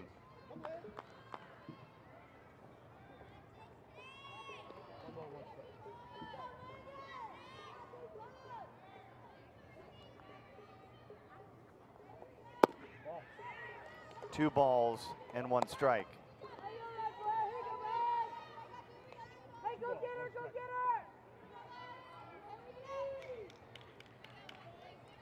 her! A perfect 2 for 2 night. And an opportunity to pick up the run batted in here. But Luna comes back and gets a called strike, and it's 2 balls and 2 strikes now. Luna really working the corners. Not a lot of up and down with her right now, more in and out.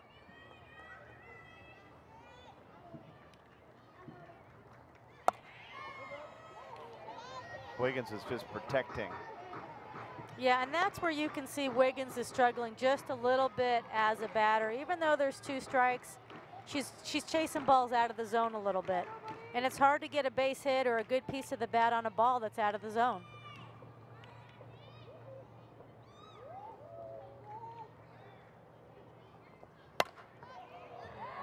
Up, but it's a sky-high pop fly that Kretschmann hauls in for the first out of the inning, and they narrowly got Danielle Zimkowitz going the wrong way. Wiggins just missed that ball. She hit it a mile high into right field. Number 10, Christine Butler. Take a look at how deep this ball was hit. Well, first, let's take a look. It's out of our screen. That's how high it's hit. You see Kretschmann make the throw and haul it into second base to keep Zimkowitz over at first base. So they're on the corners with one away. And Butler at the plate. We've seen what she can accomplish with her glove this weekend, but we've yet to see it with her bat, despite the fact that she's in the cleanup hole for Chicago. And it's an interesting situation. You take a look at first and third. It's a great opportunity to run, but you also have to take a look at who's up. You have Butler here, Cervantes on deck. You don't want to run yourself into an out. Runners going, they fake the throw to second, and they're just going to give Zimkowitz the bag, and there's two in scoring position now. Well, I like the aggressiveness by the Bandits. You see Butler showing a fake bunt. Zimkowitz going on the pitch, so now runners on second and third.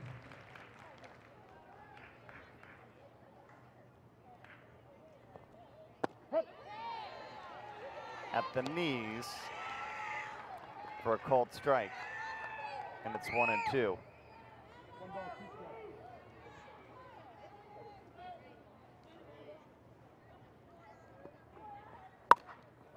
Base hit out to right field. An RBI single for Butler. And as the ball gets away, how about the heads-up base running by Kristen Butler going to second on the throw?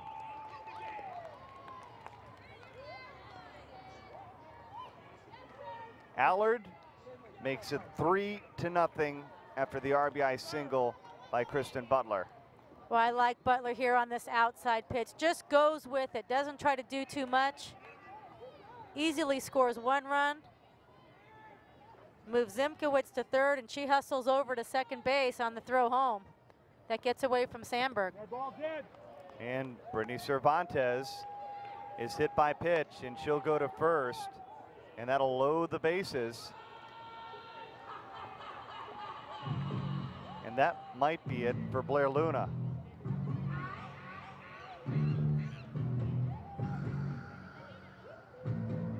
They're looking over into the bullpen,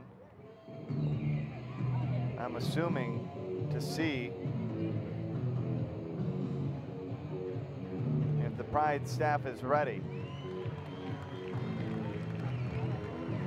And so the day is done for Blair Luna. Danielle Laurie in relief. Pride are in a jam with the Chicago Bandits, and the bases loaded.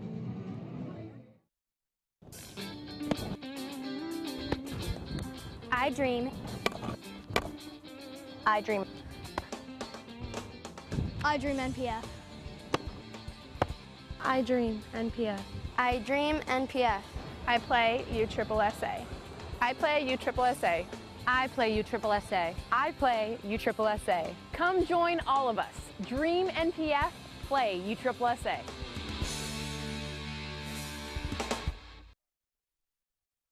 It was a lifetime in the making. 4 years of over-the-top hard work, dedication, and sweat. Together we fought to the end and rose to the top. A national championship is something that we dreamed about, but we knew it wasn't over. How can you hang them up when you're just getting started? Now, here we are again, fighting for an NPF championship. The hard work, dedication, and sweat starts all over again. We've been to the top before, we'll be there again. And when we got to the bigs and it was our show, we knew there's no other equipment that we choose. A big hit tonight by Kristen Butler, helping extend Chicago's lead. She played her first 3 seasons with the Akron Racers, then took a couple years off and then came back in the game. We asked her why she decided to come back from her retirement. In the competition. And, you know, I left to do some personal things. I got married and you know, started my coaching career at that point in time. And, you know, it obviously was a great opportunity. It was great timing for me to be able to come back in the league. I got a hold of Bill Sokolis, and, you know, I had a great future in the league. I had a good success with the Akron Racers, and, you know, Bill was real encouraging and real positive, and just invited me onto the Bandits and took me in as if I had been there the whole time. And you know, I'm real excited, very blessed to be back in this great league with great ball players. And of course, she's mentioning Bill Sokolis, who's the owner of the Chicago Bandits and who has done so much for this league over the years. Interesting to see a player. You talk about Danielle Laurie. She took off last year, married, had a kid, now coming back into the game. That was a one-year hiatus. Butler was out for a far more extended period of time, but has come back and found her stride. And in fact, if you look at her stats, she's been better with the Chicago Bandits coming back than she was her first 3 seasons in the league with the Akron Racers. Well, I like that these women play well into their 20s, some of them their early 30s, because that's when a female athlete's going to reach their potential. Laurie goes home, and how about the scoop by Kristen Sandberg? Well, the ball was hit sharply back to Laurie.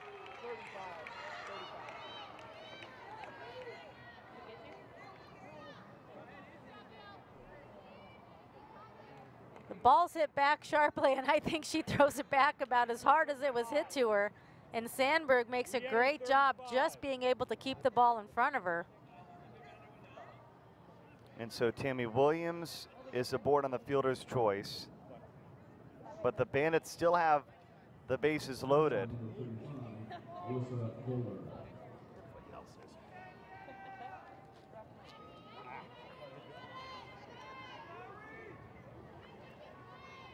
Here's Goler. Re-entering the ball game is Hernandez.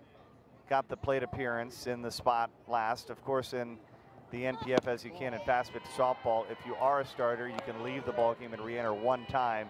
If you've come off the bench, as Hernandez did, she is now done for the night.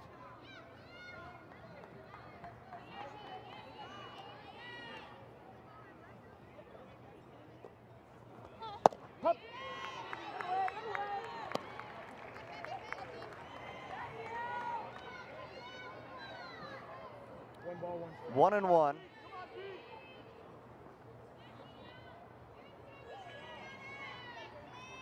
Right here, 1-5.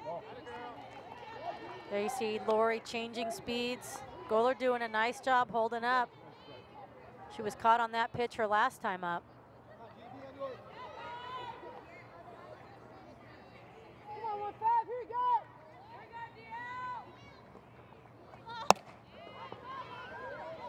And caught by Del Ponte.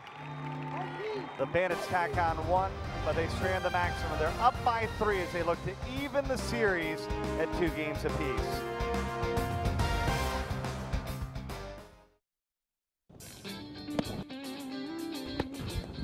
I dream. I dream. I dream NPF. I dream NPF. I dream NPF. I play USSSA. I play USSSA.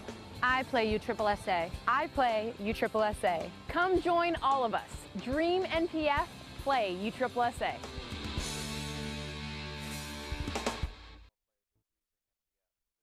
Most revolutionary thing to happen to sports since the invention of the net.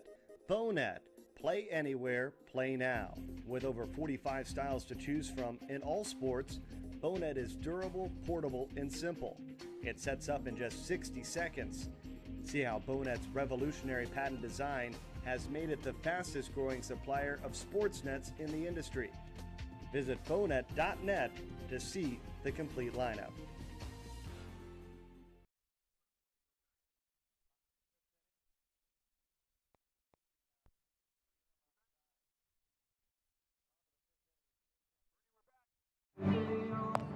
It's the bottom of the 5th inning. Bandits are leading 3-0 over USSSA. It's amazing how things can turn at a moment's notice. You know, the Pride had all the momentum in the first 2 games of the series, and then the bats finally came to life in the second inning for the Bandits, and with Monica Cabot going in the circle, I'm sure Chicago feels that they could win a matchup against any team anytime she's going. Well, that's always a good feeling when you have someone dominant like Abbott in the circle, but the thing I like about the Bandits tonight is that they regrouped and they didn't come out like they had to win. They really came out and they've shown exactly who they are, I think, individually and collectively. Amanda Kamakona leading off the action here in the bottom of the 5th.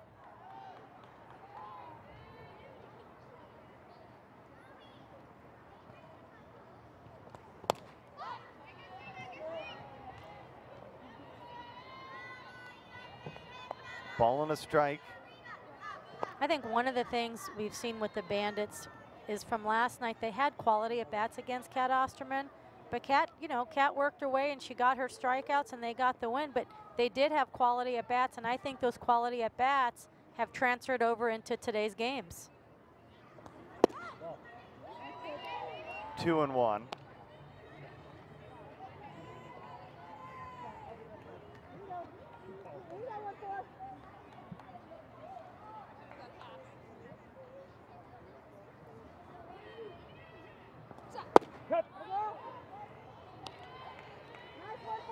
Abbott has held the Pride to only 2 hits tonight.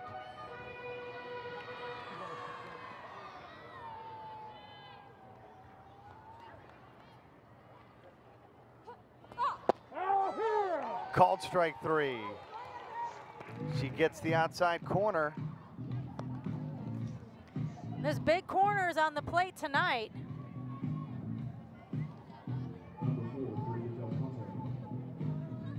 And see if we get that last pitch to Kamikona.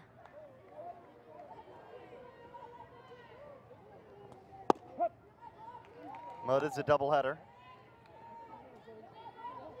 Trying to move it along. Del Ponte now.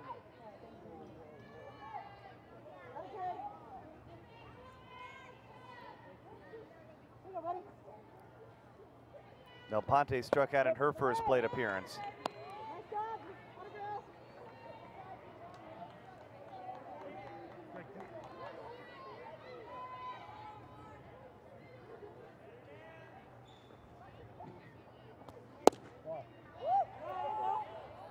You take a look at that pitch on the inside corner and you have to wonder where it missed.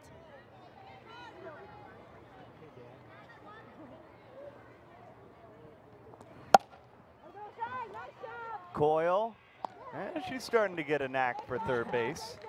Coyle does a nice job moving her feet, cutting that off,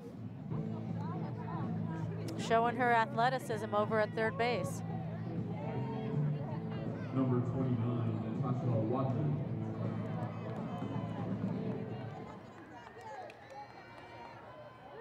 Top of the lineup, here's Wadley. Reached on an error in the first and singled in the third.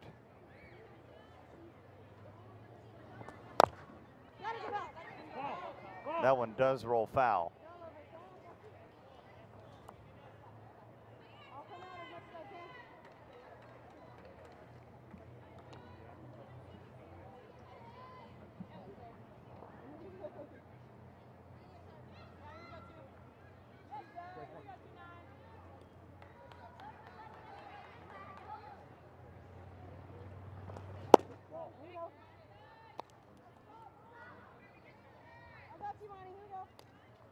Ball and a strike.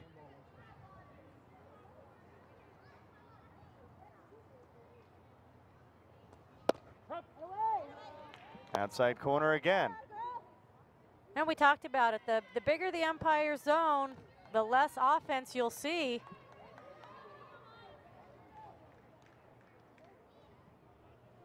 It hasn't stymied the Bandits tonight, though, as they push it across 3 runs on 7 hits.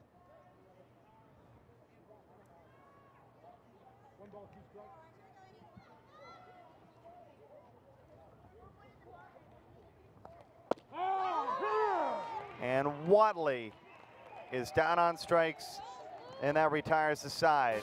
Monica Abba with 8 strikeouts in the ball game. Chicago still in the lead as we cruise to the 6th.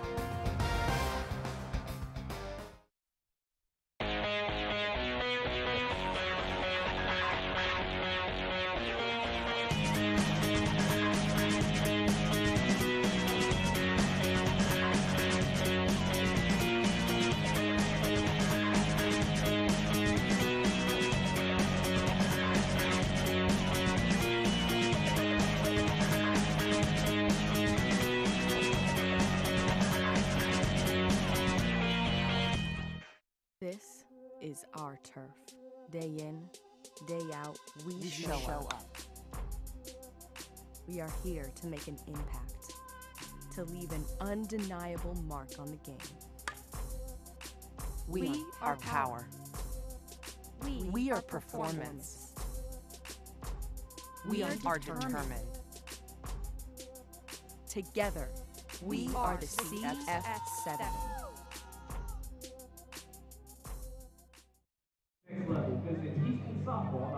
Top of the 6th inning, 3-0. The Bandits on top. They scored a run in the 2nd, a run in the 4th, and added 1 more in the 5th. And Danielle Laurie had a whip gem of her own, helped end the threat, and the Pride are hoping that she can kind of close the door here and give USSSA an opportunity as they're down now to their final 6 outs.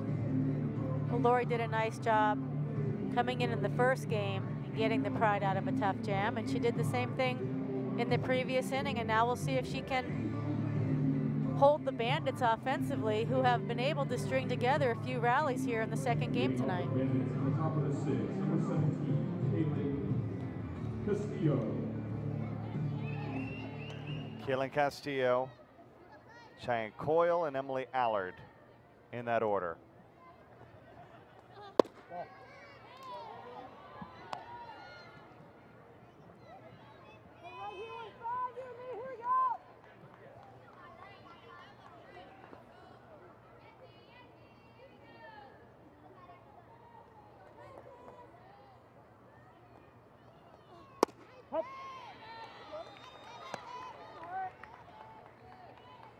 One and one.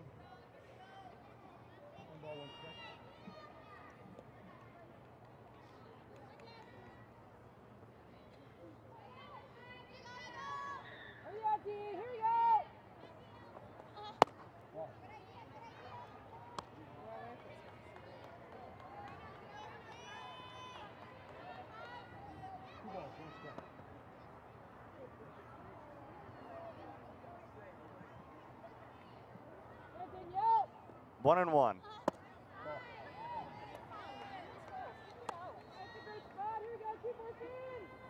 It's 8, 9, and 1 for Chicago. 3 balls, 1 strike.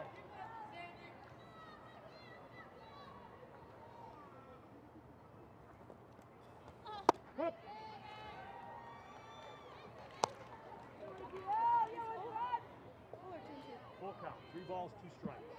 Also known as a pitch. 3 balls, 2 strikes. 2 and 2.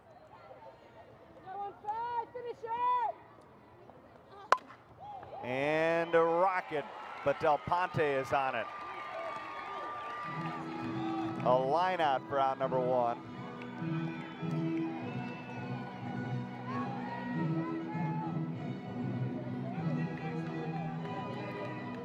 Take a look at this replay. Second hard hit ball tonight by Castillo, this time right at Del Ponte at second base as she hauls it in.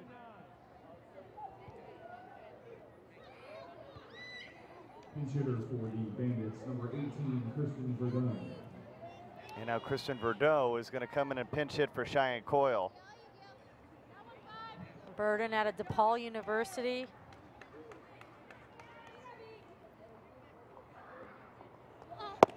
And a lot of people know Verdun as just being a fantastic pitcher, as she was a 2-time All-American. But this year in college, in over 200 plate appearances, she only struck out 15 times. So Verdon, a good hitter as well. 0-1. 1-1. You see the corners that Monica Abbott has gotten the calls on tonight. Is that something obviously that Blair Luna and now Danielle Laurie need to make the adjustment on the Pride side as well? Well, what I've seen with this game is it is the inside corner there to the lefties and the outside corner to the righties that I think he's really giving the corner to. And obviously that's an awareness issue for both the pitchers and the batters. But you could see the frustration in some of the hitters when they've been rung out on called strike threes or even just a called strike.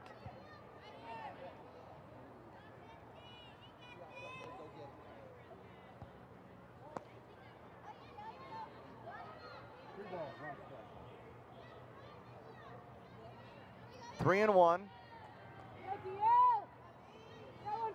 The Bandits are in the 9-hole. Swing and a miss. That'll make the count full.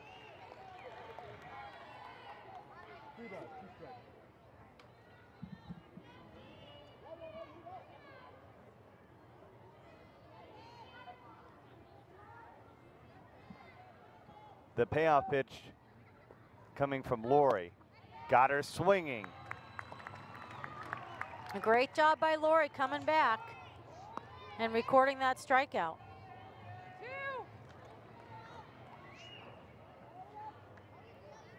So we're back to the top of the lineup. And Emily Allard, who finally got aboard an inning ago, reaching on a walk, and she came in as the third Bandit to score tonight.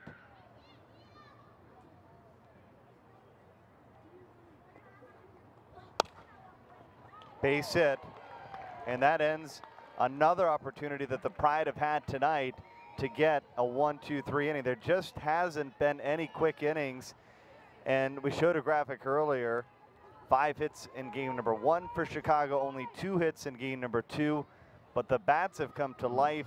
19 hits combined in this doubleheader for Chicago. Oh, I think that's exciting, and I think that as a team they're learning their potential. I think with the draft that they have, they're definitely one of the top hitting teams, not just as hitters, but they also possess a ton of power throughout their lineup. Our first-year head coach there is Shane Winkler, down at third, and it's all about putting it all together and peaking at the right time. Allard on her way to second. The throw is late. And look at Allard. She's going to push up and move to third. Heads up base running.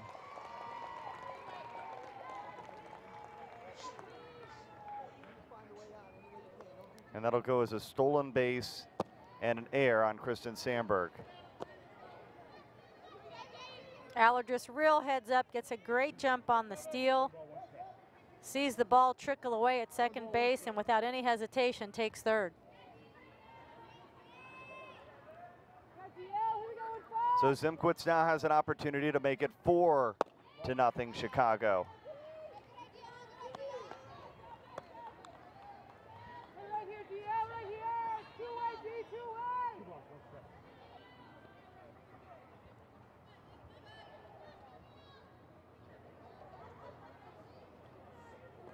2-1. Make it 2-2.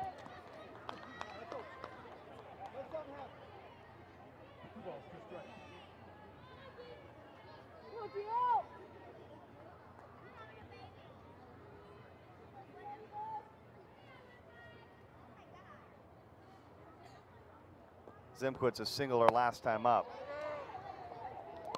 It's a full count.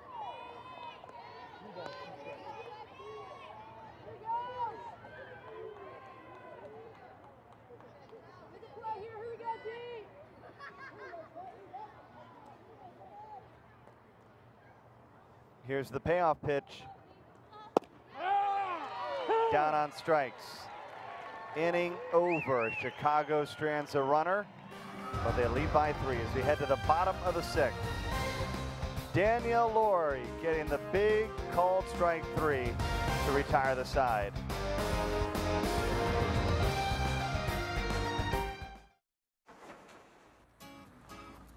In the nation, we reward safe driving.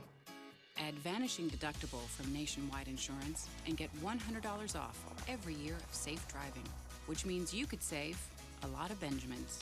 We put members first because we don't have shareholders. Join the nation. Nationwide is on your side. USSSA members, you could save money on your auto insurance. Call a local Nationwide agent or 1-866-633-5747. Get ready for world-class softball, Southern style. The National Pro Fast Pitch Championship is coming to the Hoover Met Stadium in Hoover, Alabama, August 20th through the 23rd. You'll watch the best players on the planet battle it out for the championship trophy. Players like All-American and Olympians Kat Osterman and Monica Abbott. Don't miss the NPF Championship August 20th through the 23rd. Make sure you get your tickets now at npfchampionship.com.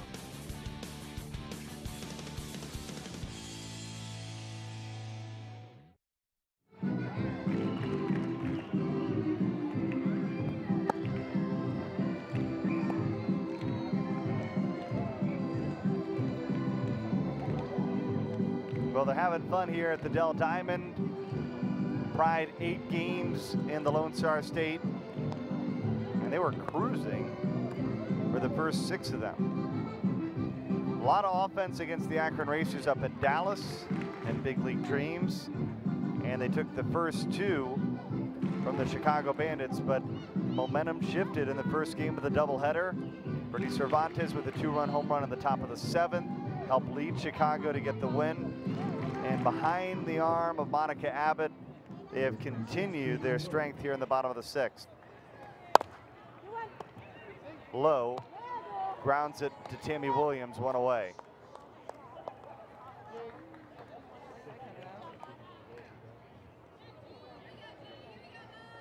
You can definitely feel the energy has switched. Pride dugout very, very quiet. Number 3, Gianna DeSalvatore. That'll bring to the plate DeSalvatore.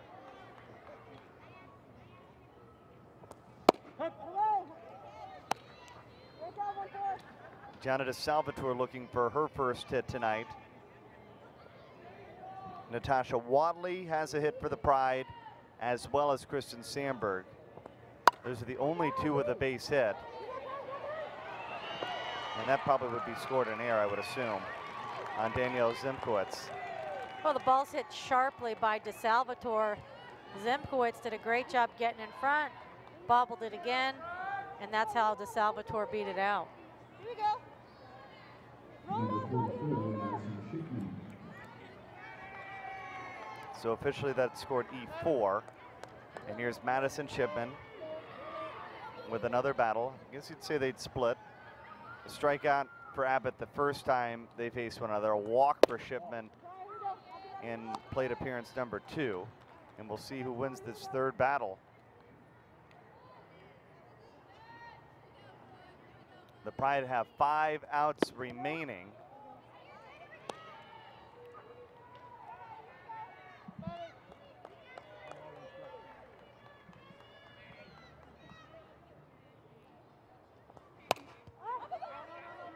And nearly a double play. Zimkowitz on the run makes the grab, and DeSalvatore wisely gets back to the bag. So credit Abbott with 2 and Shipman with 1 in the Battle of the Tennessee Lady Vols tonight.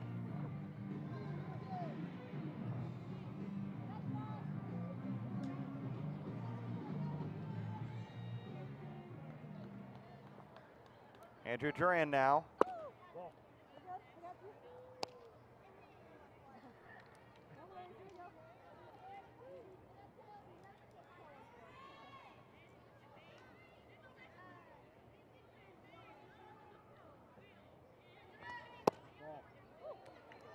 Two and 0.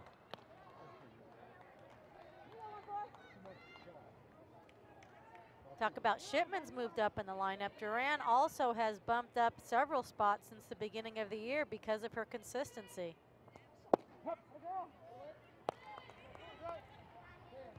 Abbott gets a called strike. That makes the count 2-1.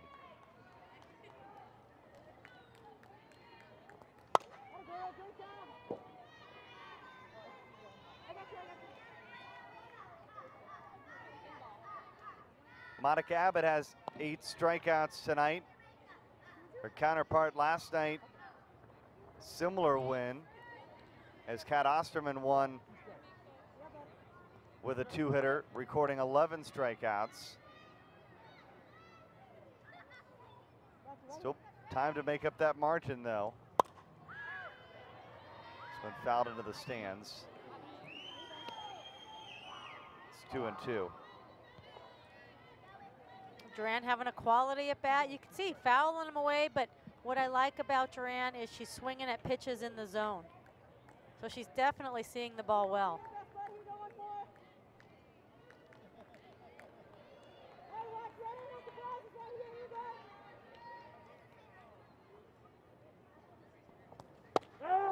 Got her. A called strike 3. 9 strikeouts for Monica Abbott as the Pride strand a base runner in the 6th. 3-0, Chicago on top. USSSA is the world's premier sports organization with over 4 million participants. The top youth baseball stars compete at the Wilson DeMarini Elite World Series and the Louisville Slugger Championship, looking to qualify for the USSSA National Youth Championships. In fast pitch, the top teenagers are on the field with USA Select, and the best in the world are on the USSSA Florida Pride. Nationwide Conference USSSA provides the ultimate challenge in slow pitch softball. At every level, you play the best when you play USSSA. In the nation, we reward safe driving. Add vanishing deductible from Nationwide Insurance and get $100 off every year of safe driving, which means you could save a lot of Benjamins. We put members first because we don't have shareholders.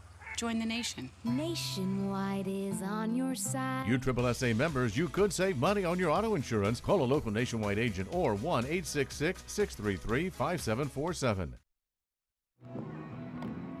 All right, the final inning here from the Dell Diamond, and what a comeback performance it has been for Chicago, who was really manhandled by the USSSA Pride in the first 2 games of this series, but Chicago has bounced back. They won the first game of this doubleheader 6-4, and they have a 3-0 lead here, as these teams potentially, if this result holds, will open up the season 4-4 against one another. Well, I think that that's exactly what you see when you see these 2 teams meet. I think there's a great rivalry that has gone on for years. And I think tonight and then in this series, you're just continuing to see that these teams go toe-to-toe and nose-to-nose with each other.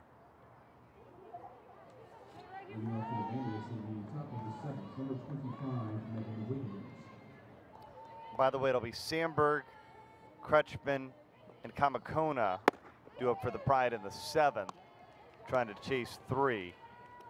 Swing. Wiggins will lead things off for Chicago here. A single and a double to start the night before flying out of the 5th.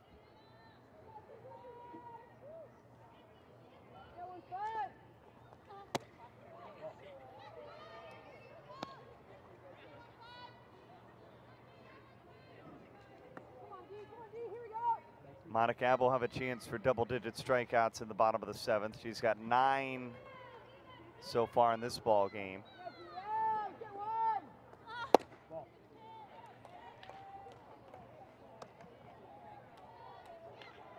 It's 3-0 to Megan Wiggins.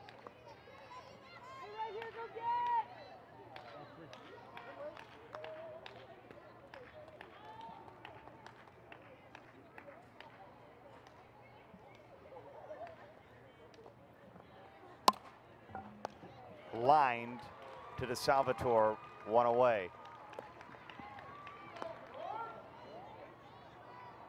You see Wiggins trying to play cat and mouse, going after that 3-0 pitch, seeing if Lori was just going to lay one in there.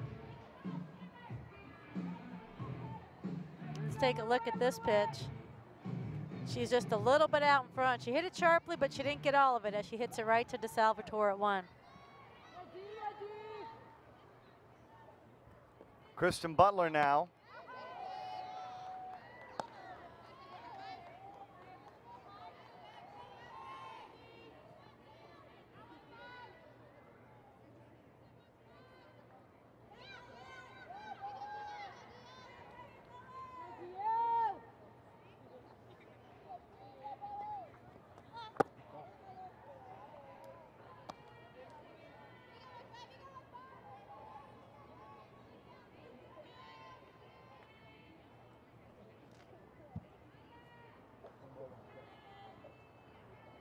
One and one.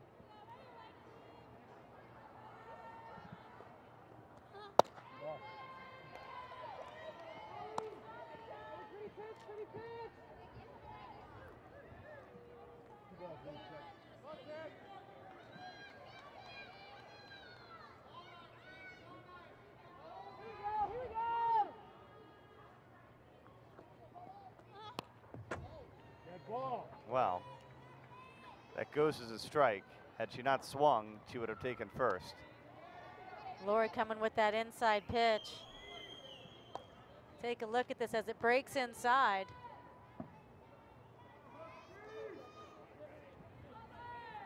Lori clocking her last couple pitches in at 67 miles per hour.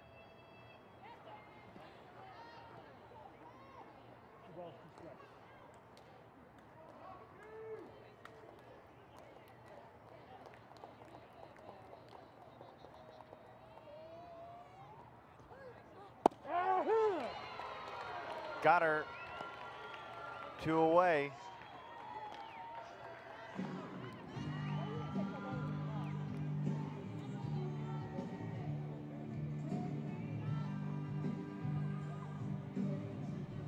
Let's take a look at this strike 3 pitch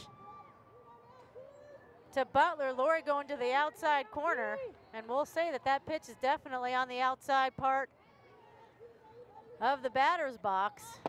Tough strike zone for some of these batters tonight. Big swing.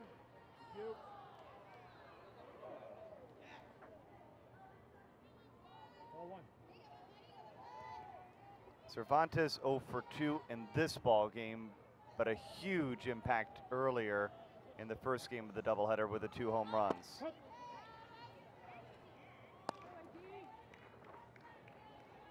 Cervantes, the all-time home run leader at the University of Kentucky. She's had more opportunities to play this year, and she's capitalized. 1 and 1. 2 balls and a strike. Excuse me, check that. 1 ball and 2 strikes.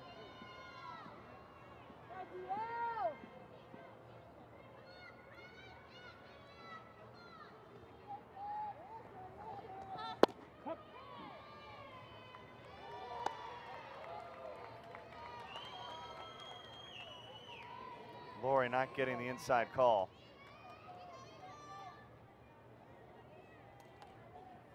Here we go, DL.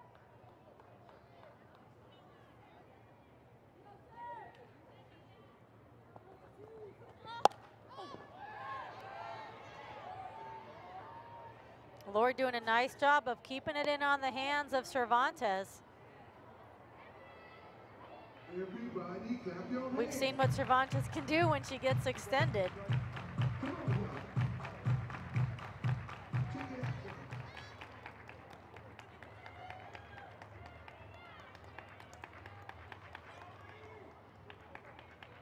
Two and 2.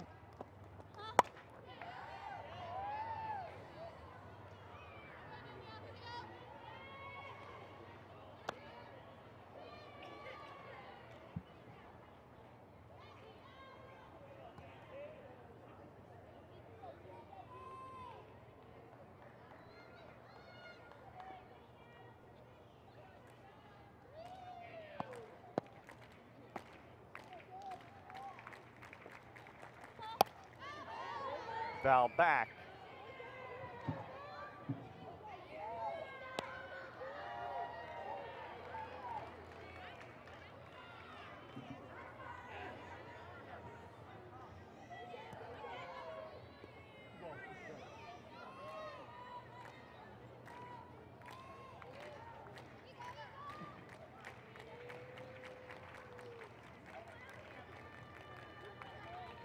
2-2. Fouled away. And fouled off her foot. See Cervantes trying to walk that off.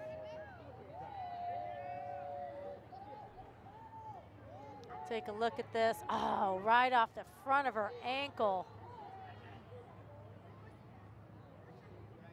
And that's something that I don't know if you can walk off.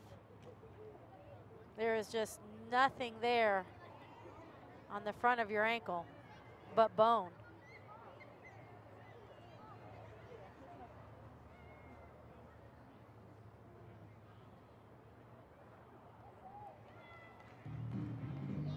Let's take another look at this pitch as Cervantes fouls it off her front foot, front ankle. And that hurts just watching the video.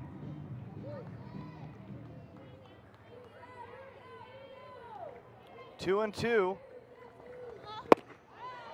Swing and a miss. Inning over. Monica Abbott will have a chance to close out the contest against the bottom of the Pride's lineup. Chicago up 3-0.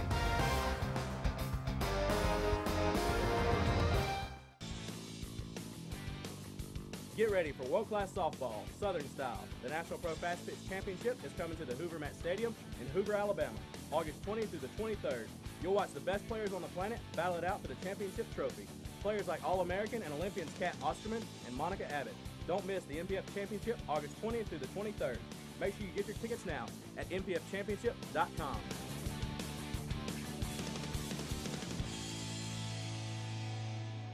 This is our turf.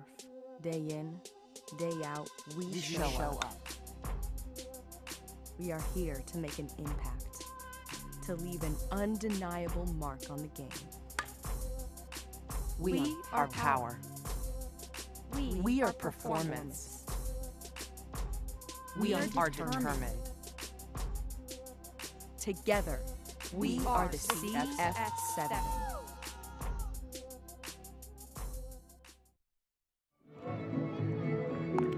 What a difference it makes from the first game of the series to the fourth game of the series. Completely different. Monica Abbott tonight cruising right along. She's recorded 9 strikeouts so far. I think what's important is I think Monica Abbott knew that her team needed her, and she has risen to the occasion. She has stymied the Pride batters, and we've seen her record strikeout after strikeout through the first 6 innings. And now she's 3 outs away from a remarkable day for the Chicago Bandits as far as a turnaround story in this series. Well, I think it's a total team effort when you talk about what the Bandits did coming out in tonight's game and in the first game as well.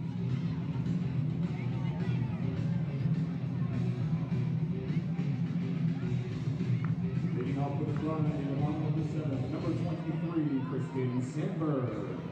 Sandberg will try to start the 7th inning rally for the Pride. It's Sandberg, Kretschmann, and Kamakona in that order.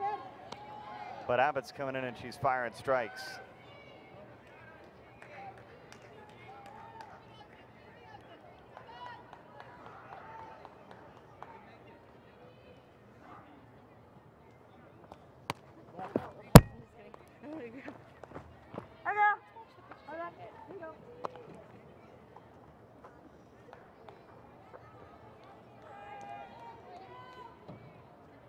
Definitely a grudge match for that inside corner between Abbott and Sandberg, as that's the second pitch this game that's come up and in and gotten away. They appeal to first. They say yes, she did go. It's 1-2.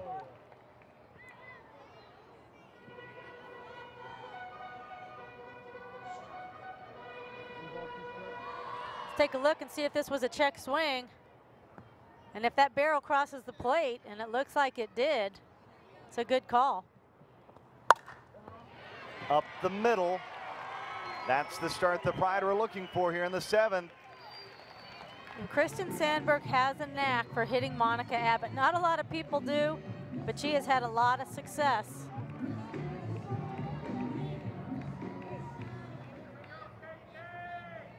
And now Kelly Crutchman, who had a 2-run home run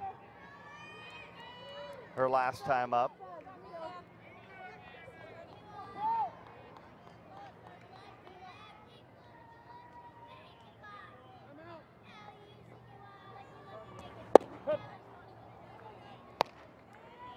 Takes a strike.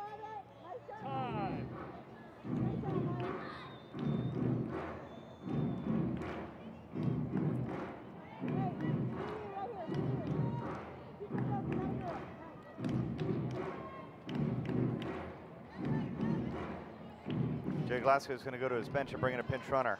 And it's unfortunate because Kretschmann up to bat sees Jerry Glasgow coming down the line. He was trying to call timeout. Kretschmann really stopped her at bat and got a called strike because of it. The umpire not giving the timeout prior to the pitch.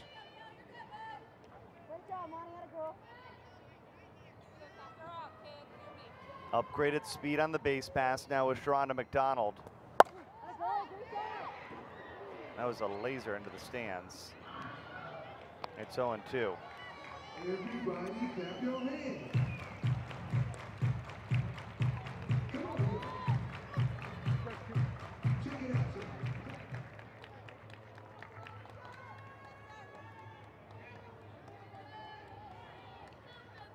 Osterman honing in on double-digit strikeouts, and she got her. Out number 1 here in the 7th.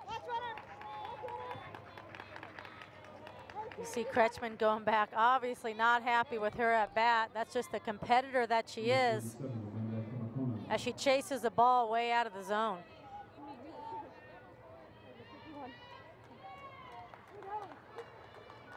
Now it's Amanda Kamakona's turn. She's struck out twice tonight against Monica Abbott.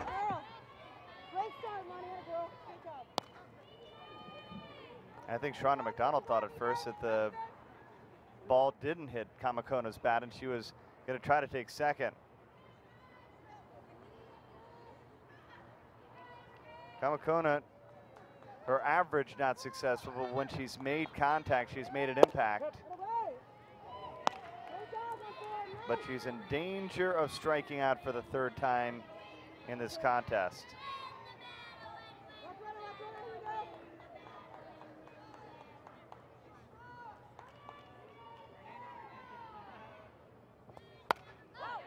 Got a piece of it.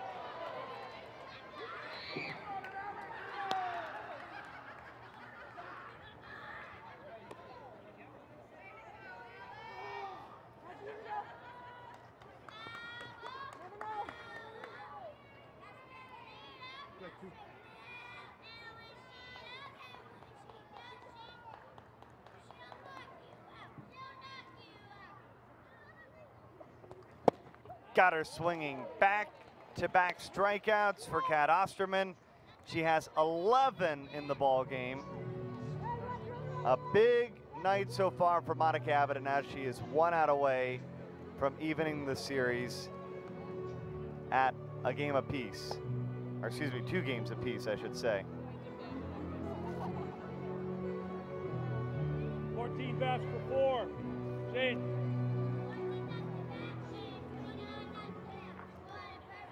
Alexa Peterson had a clutch hit a night ago. Hitting now here in the bottom of the 7th.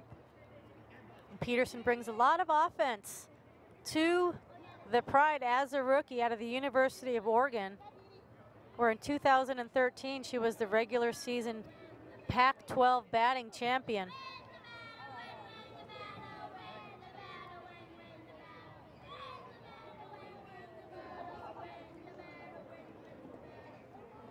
Now batting number 4, Bridget Del Ponte. Nope. 14 bats for 4.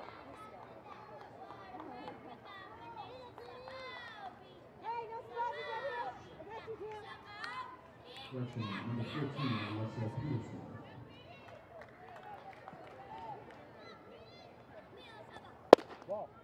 And so Peterson getting that first opportunity against Monica Abbott.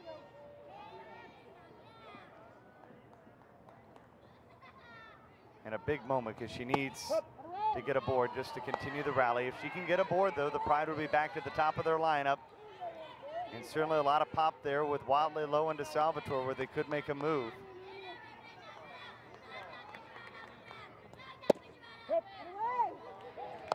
And Peterson is behind now 1 and 2.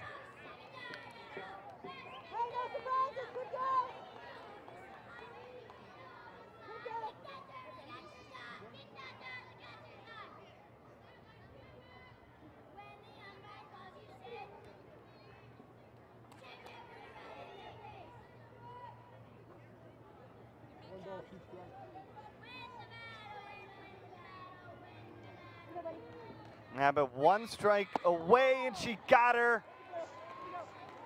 A huge performance tonight for Monica Abbott. 12 strikeouts as Chicago goes on to win the 4th and final game 3-0. What I like about the Bandits tonight, it was a total team effort. Offensively, it's 1 through 9 making contributions as they collect 8 hits. And really just a fantastic job overall for the Bandits. Well, what a showcase it was for the NPF here in the Lone Star State. The Pride sweeping the Akron Racers, and they travel down here to the Dell Diamond. The first 2 nights belong to the USSSA Pride, but tonight belong to the Bandits. They take the doubleheader 6-4 earlier and 3-0 here in the final. Abbott finishes with 12 strikeouts as Chicago goes on to even the series. For Barbara Jordan and our entire crew, Brendan Gunther saying so long. We're so glad you joined us tonight for the National Pro Fast Pitch League presented by USSSA.